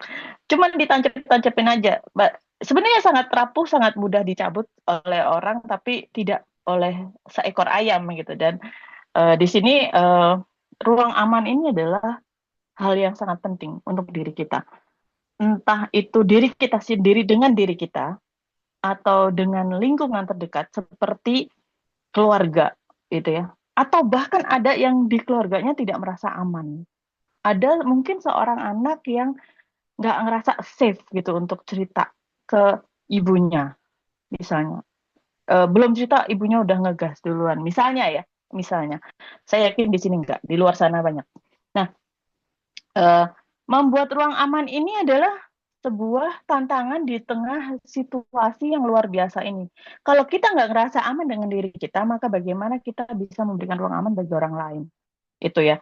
Itu sebuah sebuah situasi yang tidak mudah meskipun dalam kondisi in this day gitu ya. In this day itu nggak mudah untuk menciptakan ruang aman. Nah, dengan menulis ini, Umi membuka diri dan membuka ruang aman. Berarti Umi juga membuka ruang aman bagi orang, nggak apa-apa kok nulis kayak gini, nggak apa-apa kok mengorek-ngorek luka. Oh, begini kok caranya, biar tidak ada orang lain yang terluka. Tidak ada orang lain yang terluka karena cerita kita. ada diskusi kami sebelumnya, Umi ada tokoh-tokoh yang Umi nggak ceritakan. Ini seperti apa? Karena ini disclaimer-nya adalah seperti ini. Oh, oke. Jadi artinya begini, meskipun dalam buku ini mengorek luka, tetapi tetap Umi menjaga boundaries tadi. Ada area yang benar-benar black box gitu ya. Area itu yang benar-benar hanya Umi dan Tuhan yang tahu gitu. That's okay gitu. Sejauh kita bisa menerima itu tidak akan lagi menjadi sebuah penghalang gitu ya. Artinya kita semakin terbuka. Terus kemudian setelah ada mempunyai ruang aman, maka Umi akhirnya bisa memaknai kehidupan barunya. Kalau tadi anak kedua Umi itu apa namanya berangkat ke Jepang. Nah, saya mengangkat apa namanya di Jepang itu ada kintsugi. Di sini mungkin ada Teh Reri yang pernah hidup di Jepang. Ada kintsugi itu sebuah keterampilan ya apa ya prakarya apa ya namanya di Jepang itu kalau pot atau guci pecah itu nggak langsung dibuang begitu aja tapi disambung pecahnya disambung-sambung dan nyambungnya itu pakai lelehan emas. Jadi kintsugi itu eh, si guci ini kembali utuh dengan retakan-retakan tapi retakannya ini emas gitu.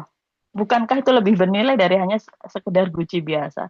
Saya melihat Umi seperti itu. Jadi Umi adalah pot pot yang retak gitu, tapi retakannya emas dengan ini luar biasa sekali. Eh, Keren banget. Sekali lagi selamat untuk Umi. Buku ini semoga teman-teman apa namanya mendapatkan banyak manfaat dengan membacanya dan percayalah teman-teman eh, siapin tisu dan air putih ketika membaca buku ini karena akan sering tarik nafas. Kayaknya gua banget nih. Dan eh, mari bersama-sama dengan Umi nanti bagaimana cara menuangkan itu agar lebih asik kita bisa berdiskusi di setelah acara ini kalau misalnya teman-teman berminat. Oke, terima kasih itu aja Mbak Mutia. Terima kasih waktu saya kembalikan ke Mbak Mutia lagi. Oke, baik terima kasih Bu Lita. Ternyata benar ya dari sisi editor sekaligus mungkin kerabat dekat yang mengetahui dari dulu hingga sekarang. Ternyata lewat buku ini juga bukan sekedar karya tapi menjadi wadah untuk berubah menjadi lebih baik, yang menemani dan juga wadah untuk menyalurkan apa yang dirasakan gitu ya. Dan Ibu juga luar biasa banget sebagai penulis dan juga editor yang sama-sama ingin membagikan hal-hal penting ini yang masih banyak orang sepelekan menjadi hal yang oh ternyata ini harus kita sadari dan juga kita perbaiki seperti itu. Nah, Bapak Ibu sekalian, setelah ini sesi kali ini adalah sesi tanya jawab dan juga refleksi atau kesan dan pesan dari Bapak Ibu sekalian terhadap buku karya dari Bu Sri ini. Jadi kepada Bapak Ibu yang ingin memberikan kesan pesan ataupun bertanya boleh langsung on kamera atau mengacungkan tangan terlebih dahulu, raise hand. Ada mungkin kiranya? Baik, kepada Bapak Brian Damastu, silahkan. Ya, halo, Assalamualaikum. Assalamualaikum, Umi. Mau nanya dong, Umi. Silakan. Umi kan inspiratif sekali nih ya, kisah kehidupannya yang dijadikan sebuah buku. Terus juga tadi dari MC juga katanya sempat nulis buku juga nih, Umi. Nah, ini aku sih sebenarnya sebagai orang awam terkait masalah penulisan. Kira-kira gimana ingin menulis, tapi kisah diri saya itu nggak inspiratif gitu, Umi. Apakah misalnya ada hal lain yang bisa digali gitu. Jadi apa ya potensi apa yang bisa digali dari seorang saya nggak potensial gitu, Umi. Kira-kira bisa ada ide-ide lain gitu. Paling itu aja, Umi. Izin bertanya, Umi. Assalamualaikum. Waalaikumsalam. Terima kasih Pak Brian atas pertanyaannya. Mau ditampung dulu atau kita jawab langsung? Langsung aja mungkin ya. Jawab langsung silahkan Ibu. Ya, nih Pak Brian, memang yang sering menjadi PR buat semuanya itu ketika kita mau menuliskan diri sendiri itu apakah ini layak untuk dituliskan, kemudian apakah ini memberikan inspirasi sama pun ketika saya menuliskan buku ini, Terus saya sempat maju mundur gitu ya. Saya pikir ngapain ya? Kayaknya lebay banget gitu nulis kayak gitu. Mungkin karena saya sendiri melihat saya ini memang orangnya lebih reflektif dibandingkan dengan adik-adik gitu kan. Kalau adik-adik lebih ekspresif gitu ya, lebih percaya diri gitu kan. Kayaknya hal-hal yang saya rasakan nggak ada di kehidupan mereka gitu. Bisa jadi seperti itu. Dan maksudnya sudah terlalu apa, punya fase yang berbeda gitu. Tapi saya juga berpikir bahwa bisa jadi ada banyak juga orang yang setipe dengan saya gitu. Jadi Pak Brian tadi pasti ada yang bisa dituliskan, meskipun kadang-kadang kita merasa tadi, kayaknya ngapain ditulis gitu ya, bikin malu aja mungkin gitu kan, terlalu perasa sepertinya gitu. Tapi ketika saya menulis, saya apa namanya berselancar di thread juga, ya terutama thread sekarang ya, saya melihat juga banyak orang mengajak, ayo pulang ke diri sendiri gitu kan, ayo kita hidup berkesadaran. Karena tadi kata eh, Kak Lita kan, dengan kita hidup berdasarkan materi itu membuat kita di kehidupan yang hedon ini ya, tidak berkesadaran. Kita inilah diciptakan untuk selalu berkompetisi. Kita ini diciptakan dengan rasa tidak cukup terus, sehingga terus-menerus konsumtif, termasuk mungkin tadi kekayaan alam yang tergadaikan gitu ya, karena orang-orang yang tidak merasa cukup dengan kehidupan dia sehingga melakukan hal yang tidak baik. Nah, itu dari saya ternyata bisa seperti pasti Kang Brian juga, Pak Brian juga punya banyak hal yang mungkin itu juga terasa biasa saja, tapi itu menjadi inspiratif. Jadi kalau saran saya menulis, tulis aja. Tulis aja hal yang paling biasanya kalau guru saya itu Bu Indari menyampaikan, tulis hal yang paling berkesan dalam hidup ini apa, yang sekarang terasa berkesan apa. Misalnya sekarang sudah menjadi ayah seperti apa, atau perjalanan karirnya juga kan, itu kan panjang ya, Pak Brian kan dari eh, mulai kuliah, mungkin merantau kemana-kemana, itu bisa jadi oleh kita terasa biasa, tapi bisa jadi itu juga jadi bahan belajar, bahan juga orang lain untuk menjadi lebih baik kan. Mungkin kalau seperti yang saya tuliskan, teman-teman di sini, rekan-rekan dosen ataupun teman-teman penulis kan usianya jauh lebih muda dari saya. Nggak usah lah nunggu 50 tahun seperti saya gitu ya untuk bisa merefleksi diri gitu kan. Sama adik-adik mahasiswa juga tidak usah misalnya mengalami jatuh bangun katakanlah kalau dalam berkarir misal gitu ya, dengan membaca buku Pabrian ini, oh ada tips-tipsnya ya bisa sampai eh, di titik ini gitu. Jadi yakinlah kalau kita nulis, saran guru saya tulis aja. Nanti tulisan itu akan bertemu dengan jodohnya. Jadi saya juga memberanikan diri sampai kemarin juga ketika apa namanya ke Jakarta kan ditanya, ini buku apa Bu? Buku tentang berkesadaran Pak gitu. Karena kalau kita hidup tidak berkesadaran, ya itu tadi, kita ini selalu mengukur dengan apa yang dicapai orang lain. Kita ini selalu mengukur dengan hal yang sifatnya materi, yang memang kita diciptakan untuk tidak puas, sehingga ya bisa kita lihat hari inilah seperti apa akibat orang-orang yang tidak puas dan tidak berkesadaran dalam melaksanakan pembangunan, misalnya efeknya ke sana ya.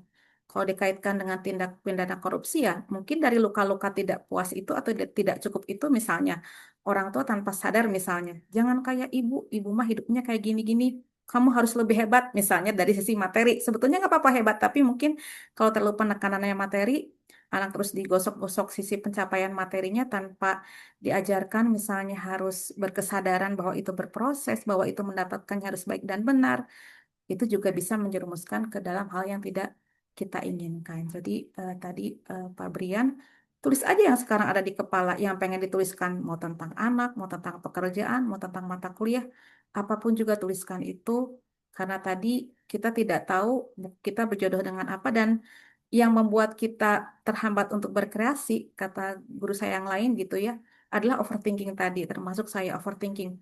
Nanti ini yang baca siapa ya? Nanti orang komen gimana ya? Padahal jiwa kita ini memang kita dilahirkan untuk menciptakan, berkarya gitu ya. Nah itu apa namanya, saran dari saya memang buang rasa kekhawatiran, karena pasti setelah berkarya itu akan ada orang-orang yang memang nanti relate dengan apa yang kita tuliskan, dan bahkan mereka tidak usah menunggu lagi seperti saya 50 tahun untuk berkesadaran ya. Tapi sekarang lebih mudah, lebih baik, lebih sadar gitu kan, lebih awal kan lebih seru gitu ya, kita mengenal diri kita dengan potensi-potensi kita tanpa rasa takut yang nggak perlu gitu. Itu mungkin kalau saran dari saya ya. Boleh ditambahkan mungkin dari yang lain, penulis yang lain, atau dari Kalita, boleh Kalita. Baik, boleh. Terima kasih Bu Sri atas jawabannya. Boleh Kak Riri? Cek. Ya, Assalamualaikum warahmatullahi wabarakatuh. Selamat malam semuanya. Sampai. Ya, pertama-tama mungkin saya istilahnya, saya terharu ya punya teman sejak SMP bikin bukunya bagus. Dan apa ya? Karena beliau ini sebenarnya juga salah satu teman curhat saya untuk kehidupan sehari-hari. Sehingga apa yang kadang-kadang kita ngobrol juga tentang anak, gitu sama-sama punya anak laki-laki gitu ya, saling menguatkan. Nah, yang ya betul tadi kata Kalita bahwa perlu banyak keberanian ya untuk menuliskan hal seperti itu. Dan Umi itu salah satu inspirasi saya juga yang membuat saya juga menulis buku. Sama mungkin ya dengan Bapak dosen atau Ibu dosen di sini juga. Kalau saya itu kebanyakan dulu nulis report, nulis laporan, brief sheet seperti itu, tidak pernah menulis buku. Tapi setelah saya mencoba menulis buku, terinspirasi juga dari Umi, dari semangatnya Umi, ayo Reri nulis. Di situ juga akhirnya saya menemukan gitu ya, hal-hal yang akhirnya bisa saya luapkan dan bisa saya maafkan gitu. Salah satu Umi ya kemarin itu, ya Umi tahu kan anak-anak saya satu-satunya gitu ya, itu kemarin itu sempat gak mau ngantor. Dia bosan dengan suasana kantornya dan memutuskan berhenti. Kita kaget karena nggak tahu tiba-tiba dia berhenti. Padahal saya merasa ya itu tadi karena mungkin di dalam bawah pikiran saya ini anak sayang, kantornya udah bagus banget, kantor Jepang seperti ibunya. Dan itulah mungkin rasa ketamakan saya di situ ada. Harus seperti ibu gitu ya. Kerja di perusahaan Jepang yang bagus gitu kan. Perusahaan kapal Jepang. Tiba-tiba dia ternyata hatinya nggak ada di sana gitu ya. Etos kerjanya nggak ada di sana. Jadi itu membuat saya sedih. Tapi saya bersyukur akhirnya saya pernah membaca Umi itu ya udahlah dibiarkan aja, kita biar tahu. Sebenarnya kembali lagi, udahlah kita banyak bersyukur anak kita itu sehat, nggak kekurangan apapun. Ya mungkin jodoh pekerjaannya nggak di sana. Akhirnya saya belajar dari situ, saya rilis saya nggak marah, saya nggak mau juga membuat hati saya tambah sakit, nanti saya masuk rumah sakit melulu ya kalau begitu. Nah, akhirnya alhamdulillah dengan begitu juga sekarang dia mendapatkan pekerjaan yang menurut dia lebih happy, lebih baik dengan lingkungan yang menurut dia lebih positif. Ya akhirnya di situ juga saya banyak belajar bahwa kita harus banyak belajar rilis ya, melepaskan gitu. Karena kalau kita nggak ingin selalu apa yang kita pengen aja gitu, tapi ternyata itu nggak kecapean gitu, kitanya yang capek sendiri. Terus yang tadi seperti kata Mbak Lita bahwa kita akan misalnya ada sesuatu yang pecah, memang kalau orang Jepang itu ya semuanya dia apa-apa bisa bikin sendiri ya. Kadang-kadang sampai udah tua, udah ini pun mereka bisa bikin sendiri. Seperti kintsugi itu. Kin itu memang artinya emas ya. Jadi ada tempel namanya Kinkakuji, itu juga tempel wihara dari emas gitu. Jadi di situ saya bilang bahwa ya mungkin yang terbaik nanti yang akan datang gitu kan. Emas itu yang akan datang gitu. Dari situ akhirnya saya belajar.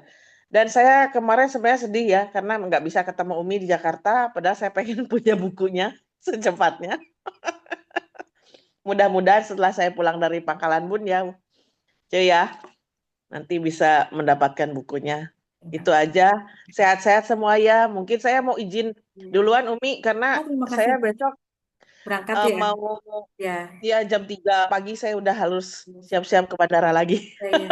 Terima kasih banyak Kak Heri sudah menyempatkan waktu ini. Makasih ya semuanya ya. Sehat-sehat semua. Terima kasih. Assalamualaikum. Waalaikumsalam. Terima kasih juga Bu Reri atas kesan dan pesannya. Ternyata luar biasa dan bisa relate juga ternyata Bu Sri di banyak orang dan benar-benar menginspirasi. Nah, tadi balik lagi ke Pak Brian. Pak Brian, bagaimana sudah terjawab dari tanggapannya dari Bu Sri terkait pertanyaan yang awal.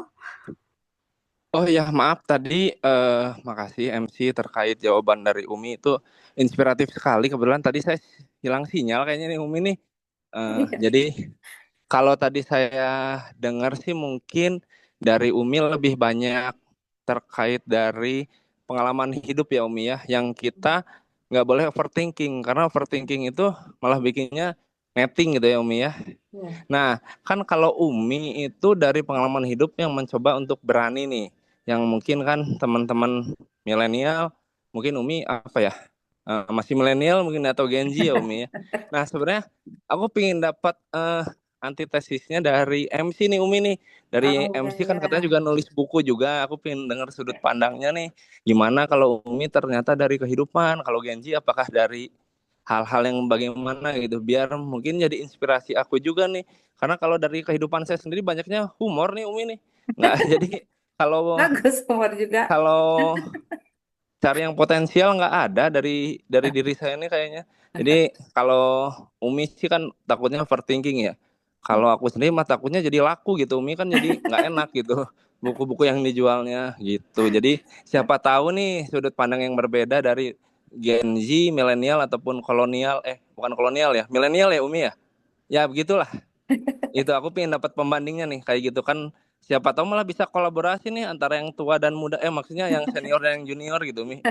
Ya, makasih Mau tua, Umi. tuanya menolak tua ya. Ya katanya dari sudut pandang MC nih, yang Gen Z.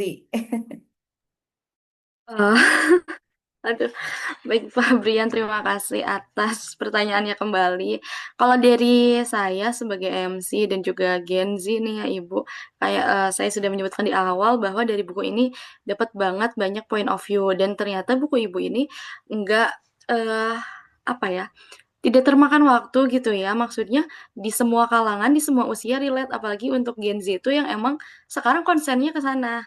Kalau Bapak Ibu mungkin dulu ngerasa dengan didikan seperti itu, Bapak Ibu mungkin lebih, oh udah terbiasa kan kalau Gen Z sekarang mungkin banyak diprotes juga mentalnya yang lemah, terus udah gitu overthinkingnya parah, terus apa-apa sosmed, validasi, pengen gampang, segala macam gitu ya. Nah, lewat buku ini juga ternyata itu menjawab, kalau dari yang tadi aku perhatikan sekilas, itu menjawab semuanya. Ternyata bisa jadi Gen Z sekarang terlahir karena pola didik mungkin dulu yang salah, entah karena lingkungan yang sekarang, entah karena kemudahan teknologi, yang akhirnya emang ngebuat kita sebagai mungkin anak muda lebih mungkin untuk secara mental, secara luka, kita tuh terlalu meromantisasi, terlalu hiperbola akan suatu hal sampai, aduh aku tuh kalau dulu mungkin bahasanya semua ibu-ibu bapak-bapak paling stres ya. Kalau kita kan ada burnout lah, ada ini, ada itu, mungkin lebih ke situ ya. Paling itu sih Pak Brian kalau dari saya.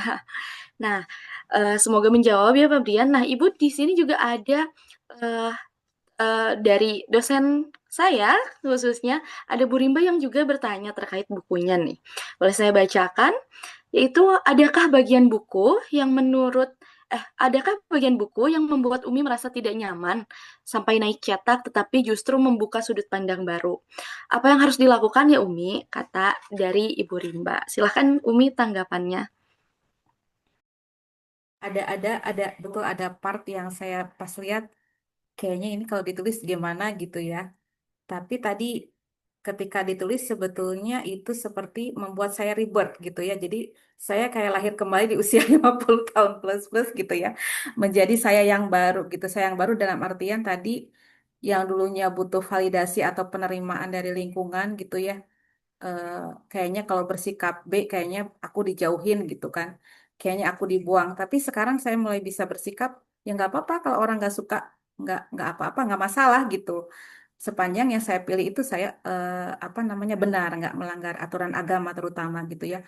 Kalau dulu kan kayaknya kalau beda pendapat dikit kayaknya saya takut deh, takut kayaknya nggak ditemenin gitu kan, takut kayaknya dibuang dari pertemanan dan sebagainya. Tapi balik lagi pada akhirnya memang kita bertanggung jawab dengan diri kita sendiri. Kalau dulu itu sangat-sangat betul-betul bergantung gitu ya sama teman-teman gitu sampai merasa saking apa namanya jiwa berkorbannya tinggi gitu. Saya orang belum minta tolong juga udah saya tolong gitu ya.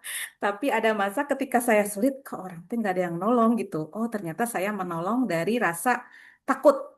takut saya ditinggalkan, takut saya nggak punya teman, atau takut juga mereka sedih, padahal saya juga punya kebutuhan diri saya sendiri. Jadi ada part yang memang itu seperti deklarasi gitu, saya punya kendali, punya pengendalian diri gitu terhadap atau regulasi emosi sekarang. Kalau dulu terlalu banyak dikendalikan oleh gimana nanti orang jadi nggak nyaman sama saya, gimana nanti saya bikin tidak enak orang. Kalau sekarang saya tadi kata Kalita sudah punya boundaries, itu mungkin yang tadi part yang dirasakan mungkin jadi berat gitu ya, karena seperti jadi asalnya tadi iya iya iya segala iya gitu, sekarang kata Kalita udah punya boundaries gitu, jadi bisa menyampaikan kebutuhannya seperti apa.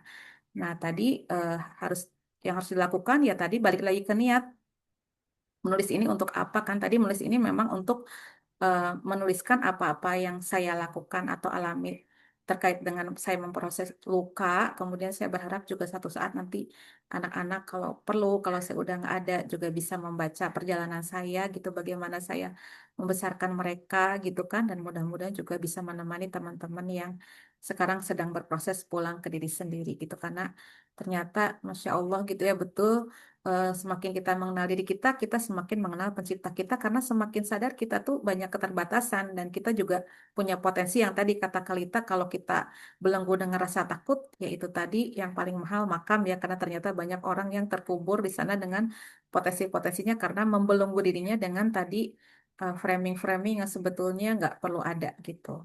Itu mungkin kalau dari saya. Bu Rimba, mudah-mudahan menjawab ya.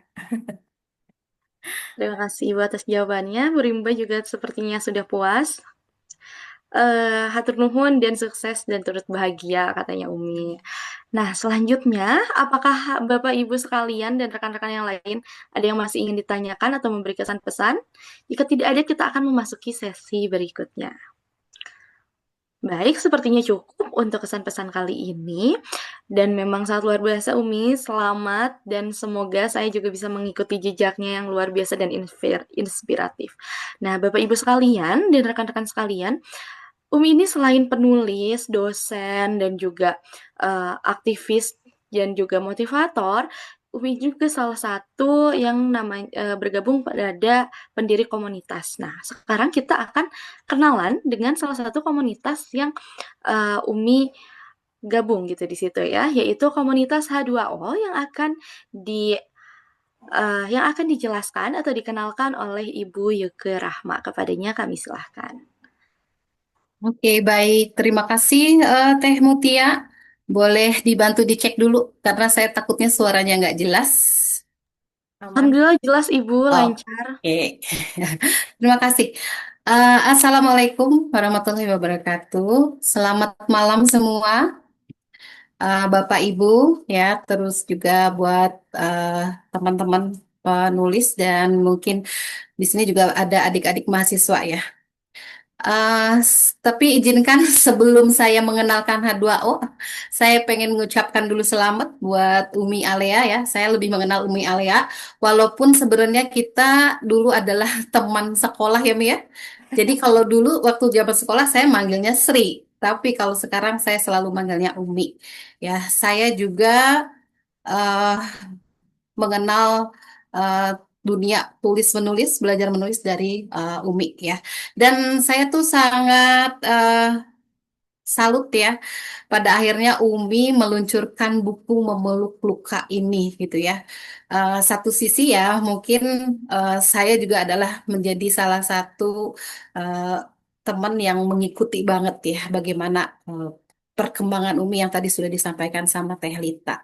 Dan mungkin kalau saya boleh memberikan apresiasi sama buku ini tuh buku yang kekinian ya. Meskipun tadi kalau Teh Mutia bilang bisa jadi ini adalah kayak everlasting ya, bakal dibutuhkan oleh semua kalangan, semua usia. Tapi untuk saat ini kita mau mengingat sedikit ya, yang lagi viral atau yang lagi booming banget ya, ada bukunya Broken Strings dari Aureli. Ya, mungkin pada tahu ya, Gen Z apalagi. Nah, itu tuh buku ini tuh sebelum saya baca isinya pun ketika baca judul Memeluk Luka, saya udah bayangkan apakah mungkin ini benar atau enggak ya, nanti Umi bisa jawab.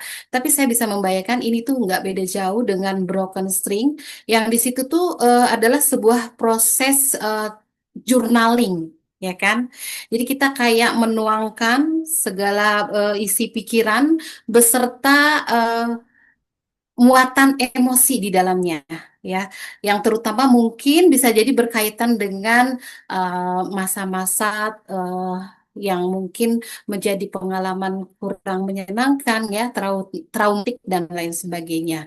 Dan itu tuh menjadi healing ya Mi ya. Tadi kan Umi juga sempat ulas sedikit. Menulis adalah healing.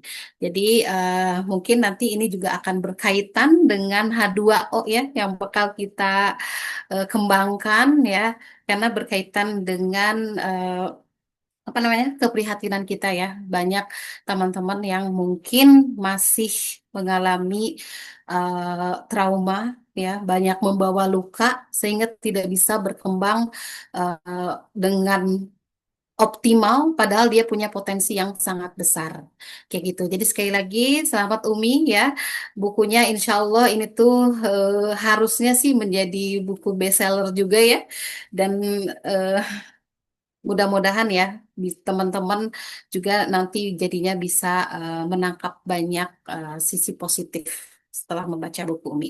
Saya juga termasuk yang nggak sabar nih untuk dapat bukunya. Oke, izinkan saya share ke materi ya. Wait, kalau dari saya bisa nggak sih caranya bagaimana? Wait, Ini ya. oh bisa ya? Boleh, Oke, ke boleh sini jadi ke mungkin. saya kalau ini? Oh bisa. Bisa ya.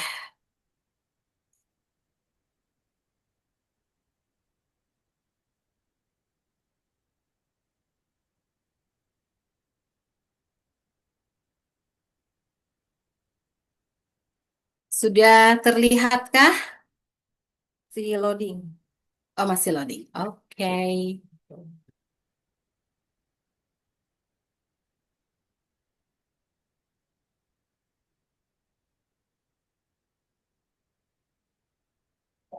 Oops, sorry. Sudah ada? Terlihat? Masih loading Bu kalau di saya. Oh, oke. Something wrong kah?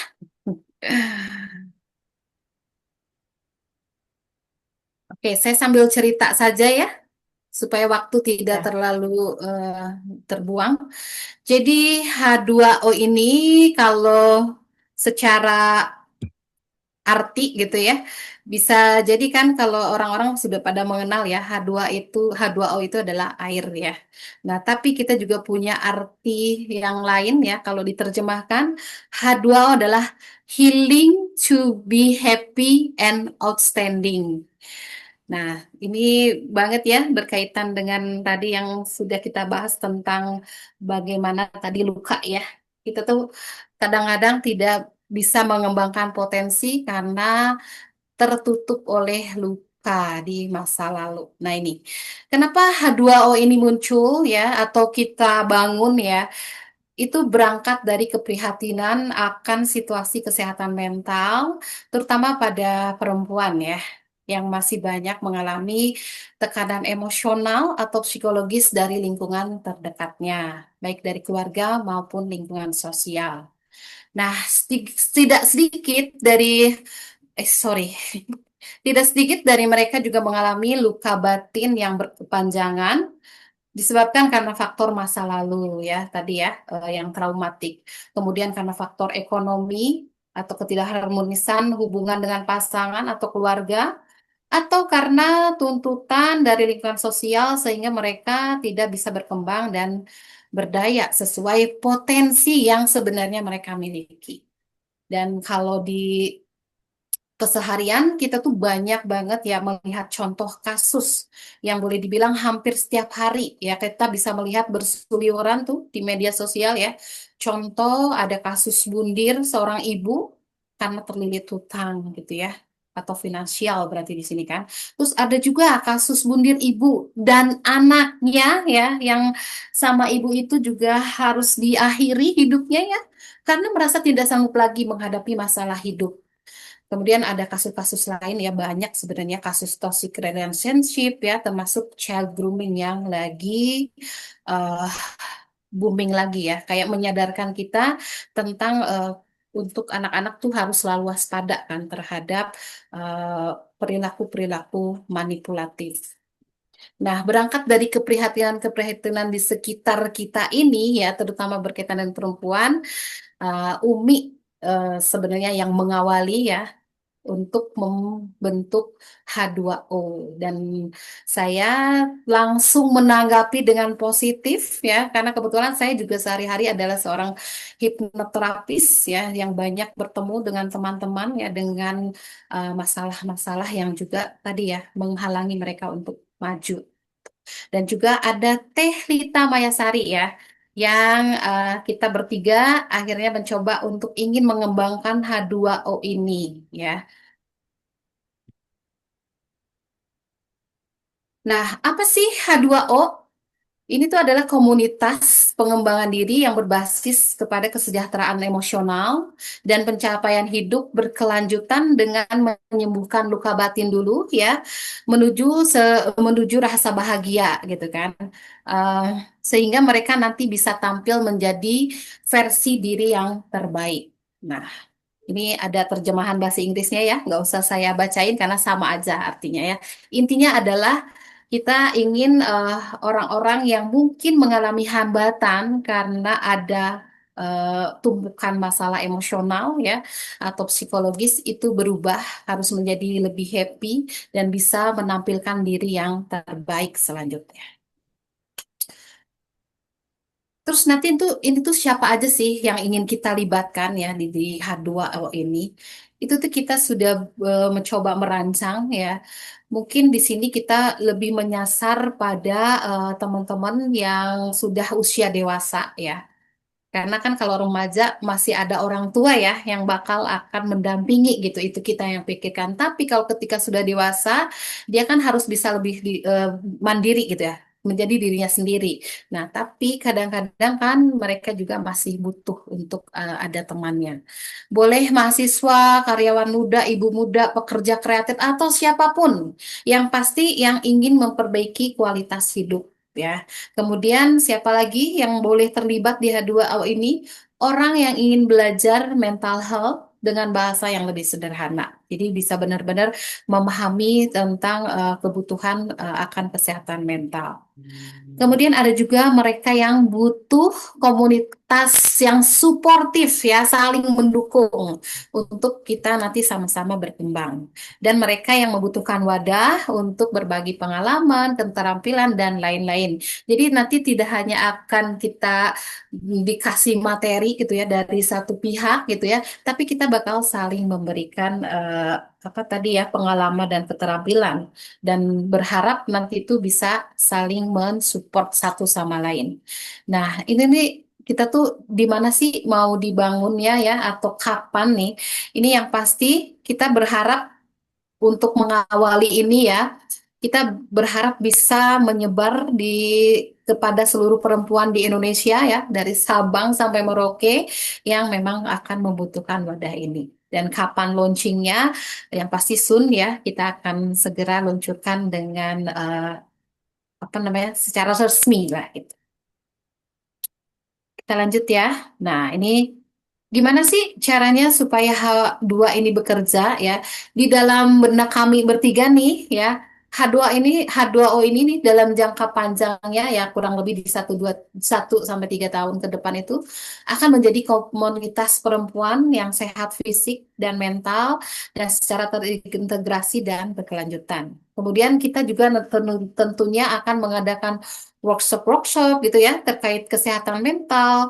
Mungkin nanti ada apa namanya workshop yang berkaitan dengan craft, self development dan juga keterampilan lainnya.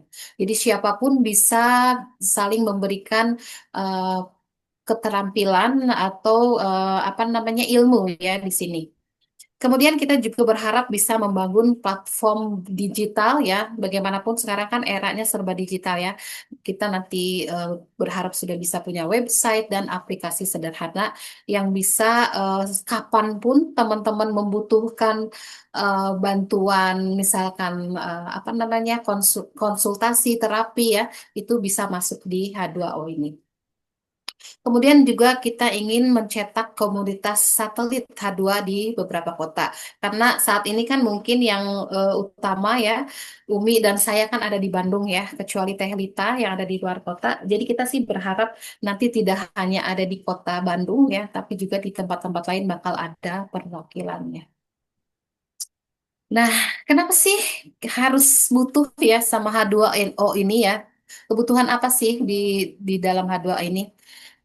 Jadi orang-orang yang bakal butuh H2O ini adalah supaya mempunyai teman yang setidaknya memiliki prinsip yang sama. Bisa saling menjaga keamanan atau rahasia karena H2O adalah ruang aman. Tadi sudah dibahas sedikit ya sama Kak Lita ya. Jadi kita pengen semua orang ya kadang-kadang ada yang merasa nggak punya teman kan.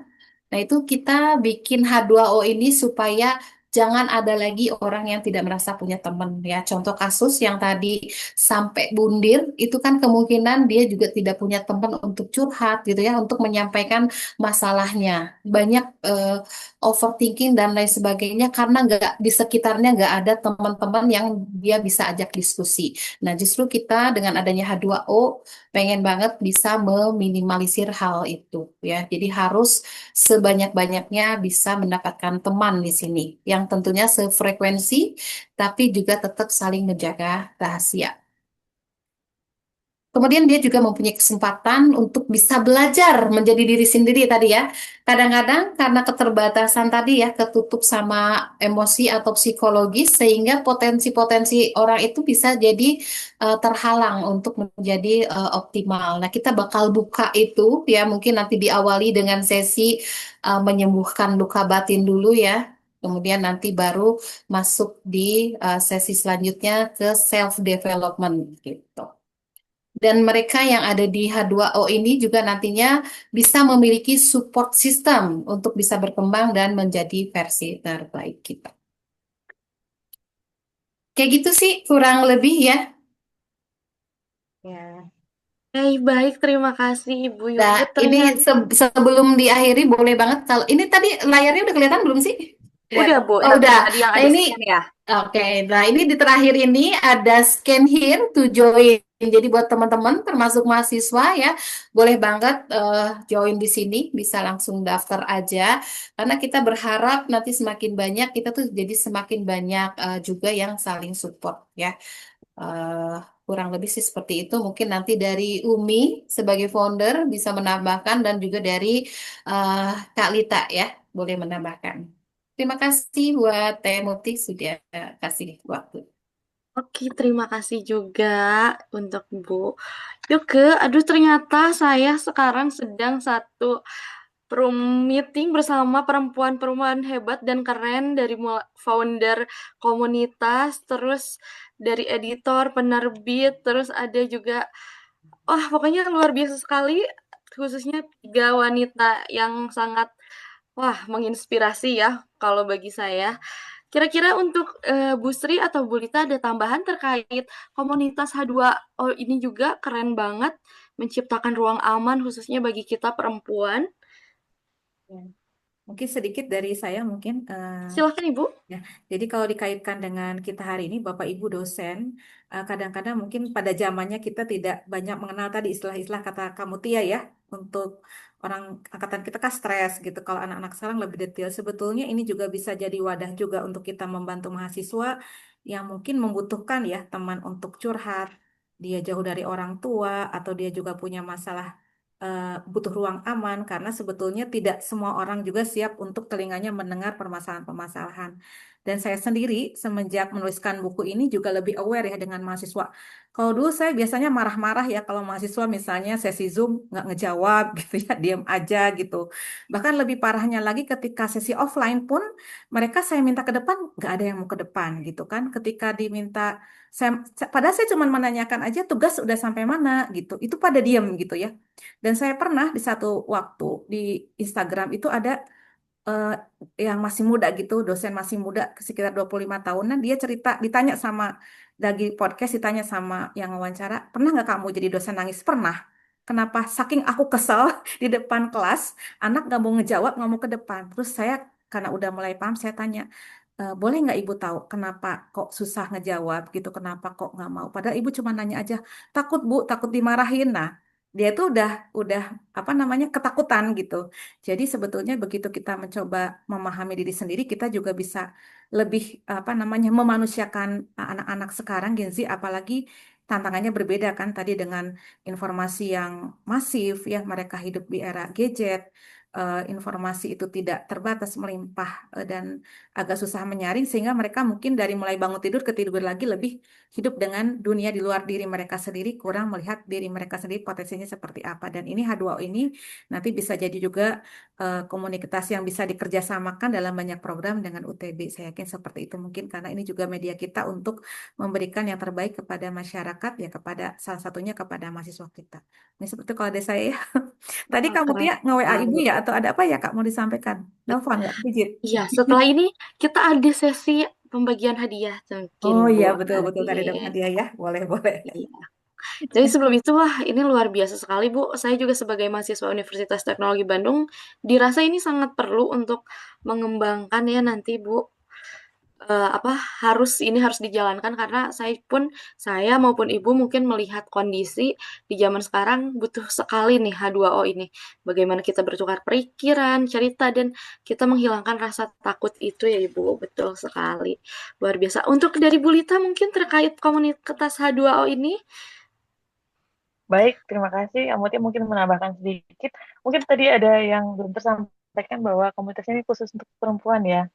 Oh, Jadi siap. mohon maaf untuk Bapak dosen di sini, tetapi untuk bisa mengakses Bu Sri atau mengakses Kak Yuke sebagai psikolog, beliau ini adalah seorang psikolog, dan saya itu tetap terbuka untuk semua gender, semua kalangan. Tapi untuk komunitas ini mohon maaf banget, punten banget, sementara masih apa namanya masih yang kami tampung yang cewek-cewek dulu. Kami berharap sebenarnya nanti akan ke depan akan bisa karena kami masih belum punya sumber daya yang banyak ya, jadi kami seperti itu. Jadi kalau saya bilang H2O ini lebih ke kami create sebagai teman berjalan bersama gitu ya. Jadi saya terinspirasi sama Umi yang rajin berenang gitu, kemudian jalan pagi, dan karena beliaulah saya dari tahun ini ya, sejak awal tahun saya membiasakan sehari berjalan pagi sampai target saya 3 kilo minimal sehari, dan saya melihat ternyata pace saya makin meningkat. Thank you Umi udah menginspirasi, karena malu kalau nggak sehat ya. Oke, teman-teman, apa namanya, mungkin nanti kalau ada teman-teman mahasiswa yang mau bergabung, jangan ragu dan jangan khawatir, karena pada saat nanti join, Bu Sri Kuswayati yang ada di H2O adalah teman kita, bukan lagi Bu dosen yang ngeri itu gitu ya. Jadi terus jangan juga bisa minta sepil-sepil, Bu sepil-sepil soal ujian, nggak ada bisa. Saya juga belajar gitu. Jadi itu mungkin yang bisa teman-teman pesan buat teman-teman mahasiswa. That's okay. Apa namanya? Kita akan belajar bersama, kita akan tumbuh bersama, kita akan happy bersama. Dan kalau tadi Teh Yuke menyampaikan kegiatannya seperti apa, misalnya kenapa kok kesehatan fisik dan mental ya, karena memang kami apa namanya pengennya secara fisik juga sehat gitu, secara fisik kita juga fit tuh. Jadi karena kegiatan gathering gitu yang namanya jalan berenang bareng misalnya, tapi ada juga nanti bagaimana bagaimana komunitas ini akan mensupport teman-teman atau ibu-ibu atau teman-teman perempuan ya terutama untuk bisa lebih berdaya, lebih apa namanya berdaya dalam hal ini tidak hanya secara mental tapi secara fisik juga. Artinya mungkin tergali potensinya, kemudian bisa apa namanya menghasilkan nilai ekonomi seperti itu. Itu nanti yang arah kami ke sana karena banyak sekali potensi yang harus digali dari diri kita itu. Itu aja sih mungkin. Jangan lupa segera bergabung dan scan dengan cara scan barcode yang ada di layar tadi. Oke, baik. Terima kasih untuk ketiga perempuan hebat kita malam ini. Keren-keren sekali dan komunitasnya juga sangat keren dan semoga kedepannya bisa tetap sustain dan juga bisa berdampak. Nah, selanjutnya adalah sesi yang kita tunggu-tunggu teman-teman. Ada pembagian hadiah nih, pemberian hadiah yaitu ada 2 buku. Buku yang kita bahas yaitu Memeluk Luka, terus ada juga katanya tadi voucher sesi coaching dan juga sesi hipnoterapi nih mungkin bersama para psikolog kita nih. Untuk sesi pembagian hadiahnya seperti apa Bu Sri? Apakah Ya, yang tadi memberi kesan pesan atau kita ada sesi apa namanya kuis mungkin ya kalau dosen tuh aduh dadakan. kasihan kalau dikasih kuis udah malam ya. Mungkin bisa dibantu sama Ibu Tarsinah mungkin untuk memilihkan 2 orang yang dapat buku, Bu. Jadi hadiahnya ada 6 ya. 2 buku, 2 sesi coaching sama Kalita, 2 orang untuk sesi hipnoterapi ya sama Teh Yuke ya. Mungkin dari Bu Tarsinah dulu mungkin membantu memilihkan yang dapat buku, Bu. Siapa? 2 orang. Aduh. Saran dari saya yang tadi bertanya boleh Bu, nanti dipilihkan dari yang bertanya tadi atau yang memberikan masukan, begitu Bu. Asik. Asik. Udah muncul nih Pak Brian. Tadi ada Pak Brian, ada Bu Rimba juga, ada Bu Reri tadi. Masih ada 3 lagi Ibu. Oh my God, MC-nya kayaknya bisa atau teman-teman di sini nih. Nah, MC-nya juga bisa ya, Teh Mutia. Tadi memberikan opininya ya. Ya. Oke, Jadi 4 mungkin tuh yang dapat buku katanya. siapa, Bu Itar yang dapat buku? Tadi tunjuk aja. yang lebih aktif ya, pertama Pak Brian, barangkali Pak ya, Brian, selamat. Pak Brian. Kemudian karena tadi yang bertanya sebagian sudah keluar ya, Teh Muti ya, ya udah Teh Muti aja MC ya. Aduh, Satu lagi. makasih. Jadi buku Teh Muti sama Pak Brian ya. Oh Iya. ya, baik. Nanti Teh Muti alamat ya, Teh Muti ya. Aduh, siap Ibu. Ke kampus, soalnya ketemu. Ke kampus aja. Iya ya, sekarang yang ini coaching 2 orang. Dengan siapa nih coaching? Coaching mungkin nanti boleh sama Teh Yuke Teh. Ya. Diberikan ya. Yang Maksudnya dipilih sama kita. ya, ini nanti ada yang di chat, ada yang aktif juga nih, Bu Rimba ya. Bu Rimba tadi bertanya, boleh hadiahnya Bu Rimba. sama Baretno nih, komen juga. Kalau coaching dengan Kalita ya, berarti coaching yang dapat coaching hadiahnya Bu Rimba sama Baretno ya. Selamat ya. Nanti coaching sama Kalita. 2 lagi. Nah, 2 lagi hipnoterapi. Hipnoterapi siapa nih hipnoterapi? Hipnoterapi mungkin kita lihat di sini. Sebenarnya sih kalau hipnoterapi harus ketemu kan, ya? Maksudnya gini, bukan harus ketemu. Maksudnya kan dia lebih spesifik ya Mi ya. Ya. Boleh di sini kalau sekiranya yang memang lagi butuh baik.